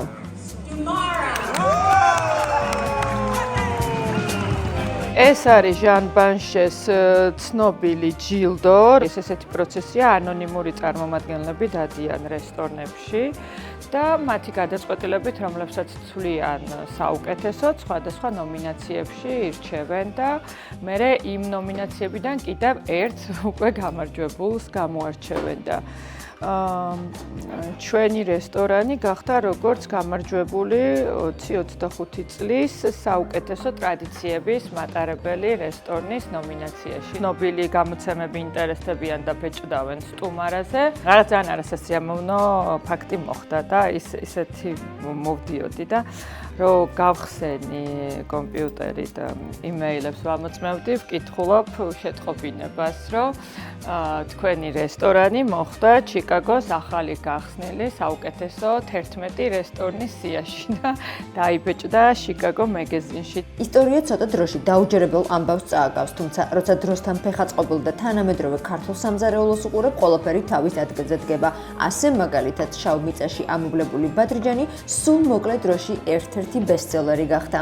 ჩვენი მომხმარებლები განსაკუთრებულად შეყვარებული არიან ჩვენს ნიგზიან ბადრიჯნის როლებზე, რომელსაც ჩვენ ვავლებთ შავ მიწაში. ამ შავ მიწასთან დაკავშირებით მე ახლა თან ამას მოვამზადე. ამ შავ მიწასთან დაკავშირებით გვაქვს ხოლმე სახალისო ისტორიებიც, იმიტომ რომ როცა გვეკითხებიან რა ინგრედიენტებისგან შედგება ჩვენი ეს ნიგზიანი ბადრიჯნის სალათი და ვუხსნით, რომ შავი მიწა სულ აინტერესებთ, რომ შავი მიწა როგორ რა შავი მიწა და მე ცოტა ესე ღიმილით და იუმორით ვეუბნებით, რომ ნუ ასე ხა ყვავილების და ნამდვილი მიწა არ არის, კულინარიული ჯადოსნობა. აქ ბევრს აკრიტიკებენ, კერძებსაც მხოლოდ მაშინ იღებენ და იყვარებენ, თუ მისი გემო ამახსოვრდებათ. ასეთია ჩიკაგოც და მისი შემოგარენიც. ამიტომ აქ მოსულ სტუმრებს დღეს ჩვენც ვთხოვეთ მოეყოლათ როგორია ქართული გემო და რას ახსენებთ ის მათ. როცა ქართულ კერძებს სინჯავ გრძნობ, რომ საქართველოში ვარ, მთელი თქვენი კულტურა ამ საჭმელშია შერწყმული. უნიკალური გემოებია, აჭარული, შქმერული. ამ სიტყვების თქმა ყველაზე მეტად მიჭირს. ქართული გემო ესაა გემო, რომელიც აუცილებლად უნდა ნახო. ქართულ კერძებს მხოლოდ ახლა ვეცნობი. მეზობელი მყავს საქართველოდან და მას სახლში მომზადებული კერძები გაგვესინჯა. გემოები სასწაულია, განსაკუთრებით კი ხინგალი. ის ძალიან წვნიანია. როცა პირველად დავაგემოვნე, არ ვიცოდი როგორ უნდა მეჭამა. მე კი ამიხსნეს, რომ ხელიც უნდა დამეგემოვნებინა და არა დანით. ჩემი ფავორიტი სამზარეულობის სიას კი ახლა ქართულიც დაემატა. გონია რომ გემოები საკმაოდ კარგი და დაბალანსებულია, არ არის ძალიან მძიმე იცით? ანუ ისეთი არაა რომ გადაგღალოს და თავი დაანებო ჭამას. შეგიძლია მშვიდად ჭამო და კიდევ მოგინდეს. რაც შეეხება ხინკალს, არ ვიცი როგორ თქვა. თავიდან მეგონა რომ უბრალოდ პატარა ცომეული იყო, მაგრამ მე მივხვდი რომ შიგნით სუპიც იყო, რაც ძალიან საინტერესო მომეჩვენა და მართალის აღმოჩნდი. სასწაული გემოავს. როგორც ადგილობრივი სავაჭრო პალატა ბიზნეს სისტემატიურად ვეხმარებით, როცა სტუმარა გაიხსნა, ფიქრობდი, როგორ დავხმარებოდი. მოვიწვიე პალატის წევრები აქ სტუმარაში, მათაც თავისი ახლობლები დაპატიჟეს, ასე ნელ-ნელა დაიწყო რესტორნის ცნობადობის გაზრდა. რაც შეეხება ქართულ სამზარეულოს, იცით, 3 წლის წინ რომ გეკითხათ, ხინკალი რა არისო, წარმოდგენა არ მქონდა. ახლა ოფისში რომ ვზივარ, ხშირად ფიქრობ ხოლმე ლანჩზე. აქ ხომ არ წამოვიდოდი და ცოტა ხინკალი ხომ არ მეჭამა. მას საოცარი გემოაქვს. ასევე სტუმარას სპეციალური ორთქლის ყუთები აქვს, მათში ხორციანი კერძები მზადდება. როცა მას უკვეთავ პერსონალს ვთხოვ ხოლმე რომ დამელოდო. სანამ გახსნიან მინდა ორთქლის ამოსვლის სურათი გადავიღო, დამერწმუნებით. მაგიური მომენტია. ქართული გემო მხოლოდ აქ არ იგრძნობა. რესტორნიდან რამდენიმე ნაბიჯი ქართულ საწყობს შეხვდებით, გაყინული ხაჭაპური და ხინკალი. არც ეს მოგესმათ, თანამედროვე ტრენდები ქართულ სამზარეულოში ამ მიმართულებითაც სჭდებოდა სოფლიოს თავს ასრიც ამახსოვრებს. მომხმარებლის გაკვირვებას აქ ქართული ეგრეთ წოდებული სნიკერსიც ახერხებს. პიკანტური გემო აქვს, თხილეული და ყურძნის წვენი იდეალური კომბინაციაა. ძალიან დაბალანსებულია, ზედმეტად ტკბილიც არაა. ეს არის იმერული ხაჭაპური ჩვენი, ეს უკვე არის მზა, გამომცხვარი და აქ არის ინსტრუქცია, როგორ უნდა გააცხელონ ღუმელში და სარგებლობს ძალიან დიდი პოპულარობით და არა მარტო ჩვენთან, არამედ გაყინული აჭარულები და გაყინული იმერული ცომეულობაში, ანუ იმერული და ისპანახით ყველიანი ხაჭაპური გადის უკვე რამოდენიმე ამერიკულ, ესე ვთქვათ, მაღაზიაში. ხარისხი, ესთეტიკა და ნამუშევრები ჩვენი სიუჟეტის მთავარი გმირის აშკარად ძლიერი მხარეა. მათთან სახლში ყოფნისას უცხო ორნამენტების რამდენიმე ნივთი შევნიშნეთ. აღმოჩნდა, რომ მისი შემქმნელი თავად ჩვენი სიუჟეტის გმირია. მაღაზიასთან დაკავშირებით მქონდა მცდელობა, გავაკეთე ჩემი პირადი გვერდი, პატარა ესე ეციზე რაღაც სოციალურ ქსელშიც. დავიწყე მცდელობები, რამდენიმე ნამუშევარი განვათავსე და ძალიან მაგარი შეგრძნება არის, როცა რაღაცას რასაც შენ ქმნი, სხვა ადამიანები დაგიფასებენ, მოეწონებათ და მოუნდებათ, რომ იყიდონ და რომ წარმოიდგენ, რომ მახსოვს ჩემი პირველი მომხმარებელი იყო ნიუ-იორკიდან ყავის ჭიქა გამოიწერა და რომ წარმოვიდგინე, რომ რა მაგარია, რომ ეხლა ვიღაც ნიუ-იორკში შენი გაკეთებული ჭიქით დილით ყავას დაგეძება მათ. ჯერ არ ვასრულებთ, ცოტა კიდევ დაგვრჩა მოსაყოლი, მალე ჩიკაგოს მეპზე ახალი ქართული საკვები ობიექტიც გამოჩნდება, ხარისხი და სერვირება, აქაც პრიორიტეტის სიის სათავეში იქნება. ახალ ობიექტთან დაკავშირებით უკვე რამოდენიმე თვეა აქტიურად ვეძებთ ჩვენთვის მისაღებ ლოკაციას, საკმაოდ რთული პროცესი აღმოჩნდა და ხანგრძლივიც, რასაც არ ველოდით. იმედი გვაქვს, რომ მალე უკვე შევძლებთ კონკრეტულ კონტრაქტზე ხელის მოწერას და უკვე საქმიან სამშენებლო პროცესზე გადასვლას და დაახლოებით ალბათ 8 თვიდან 1 წლის განმავლობაში გვექნება ახალი სიახლე, რომ ჩიკაგოს დაუნთაუნში ახალი ქართული რესტორნის კარი გაიხება. ფაქტია, რომ სტუმარა მოკლე დროში არა მხოლოდ ერთ-ერთ აუცილებელ სანახავ ლოკაციად იქცა, არამედ გემოების სამყაროშიც პატარა ტრიუკებს ატარებს. ახლა ყველა ამ ჯგუფისგან რაღაც უფრო დიდსელის, იმას, რასაც ყველა ასე ესწრაფის და რისთვისაც ყველა ასე იბრძვის. Thank you so much.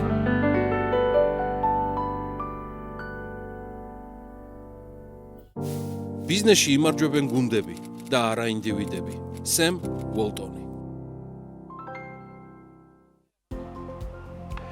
ეპილოგის დროც დადგა და დღეს ეს თემა შეგირჩიეთ. არც ვარ დარწმუნებული, იცოდით თუ არა, რომ საქართველოს, სომხეთი და აზერბაიჯანი ერთი თვის განმავლობაში, ეს არის 1918 წლის 22 აპრილი და 1918 წლის 26 მაისი, საერთო სახელმწიფოში, ამიერკავკასიის დემოკრატიულ ფედერაციულ რესპუბლიკაში გაერთიანდნენ. დიახ, 1917 წლის ოქტომბრის რევოლუციის შემდეგ პირველი მსოფლიო ომისადმი რუსეთის პოზიციის ცვლილებამ, ასევე ბრესტ-ლიტოვსკის ზავის პირობების შესრულებაზე ოსმალეთის მოთხოვნა მაიძულა ამიერკავკასიის დე-ფაქტო ხელისუფლება 22 აპრილს ამიერკავკასიის სეიმის სტომაზე ამიერკავკასიის დემოკრატიული ფედერაციული რესპუბლიკის დამოუკიდებლობა გამოეცხადებინა. 26 აპრილს ჩამოყალიბდა მთავრობა ქართველი მენშევიკის აკაკი ჩხენკელის ხელმძღვანელობით, რომელიც ამავე დროს საგარეო საქმეთა მინისტრის პოსტსაც იკავებდა. სამთავრობო გუნდი ესე დაკომპლექტდა, ნოე რამიშვილი გახდა ჩინაგან საქმეთა მინისტრი, გრიგოლ გიორგაძე სამხედრო მინისტრი, ნოე ხომერიკი მიწადმოქმედების მინისტრი, ალექსანდრე ხატისოვი ფინანსთა მინისტრი, ფათალი ხან ხოისკი იუსტიციის მინისტრი, ხუდად ბეი მელიქ ასლანოვი გზათა მინისტრი, უსუბეკოვი გვარად იყო სახალხო განათლების მინისტრი გაერთიანებული რესპუბლიკისა, მამედ ჰასან ჰაჯიცკი ვაჭრობისა და მრეწველობის მინისტრი, ერზინკიანი შრომის მინისტრი, ავეტიკ სააკიანი სასურსათო საქმეთა მინისტრი, ჰოვანეს კაჩაზნუნი სახელმწიფო ზრუნველობის მინისტრი, გჭირდება ესეთი სამინისტრო, მოინიშნეთ მაინც, იბრაჰიმ ბაკ ჰაიდაროვი სახელმწიფო კონტროლერი, ამიერკავკასიის დემოკრატიული ფედერაციული რესპუბლიკა 1918 წლის 26 მაისს საქართველოს დამოუკიდებლობის გამოცხადების შემდეგ დაიშალა. დიახ, ისტორია ესეთ ფაქტებსაც ინახავს. და დღეს ცხადია, აბსოლუტურად სულ სხვა მოცემულობაა და ჩვენი პოზიციები ასეთი სახელმწიფო ტრიუმვირატის არსებობას გამორიცხავს, თუმცა ყოველთვის შეგვიძლია და თან უნდა გვახსოვდეს, რომ ისტორიას აქვს ერთი წარუშლელი და უტყუარი მოცემულობა. ისტორია მეორდება. ის ყოველთვის მეორდება და პირველად მეორდება როგორც ტრაგედია. აი მეორედ კი მეორდება როგორც ფარსი. ესე დროებაში გვიწევს ყოფნა და ცხოვრება. ყოველს ჯანმრთელობას გისურვებთ. სადაც ჯანმრთელობაა, იცოდეთ, იქ ბარაკაც არის. ბიზნესის კვირეული დასრულებულია. შეხვედრამდე.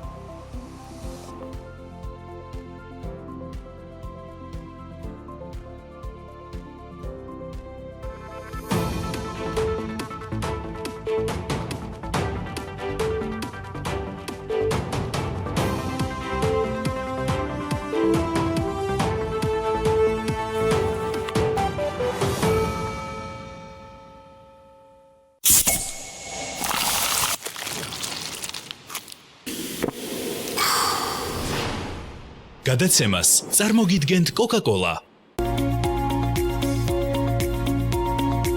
გადაცემის სპონსორია სამშენებლო და სარემონტო მასალების კომპანია Nova.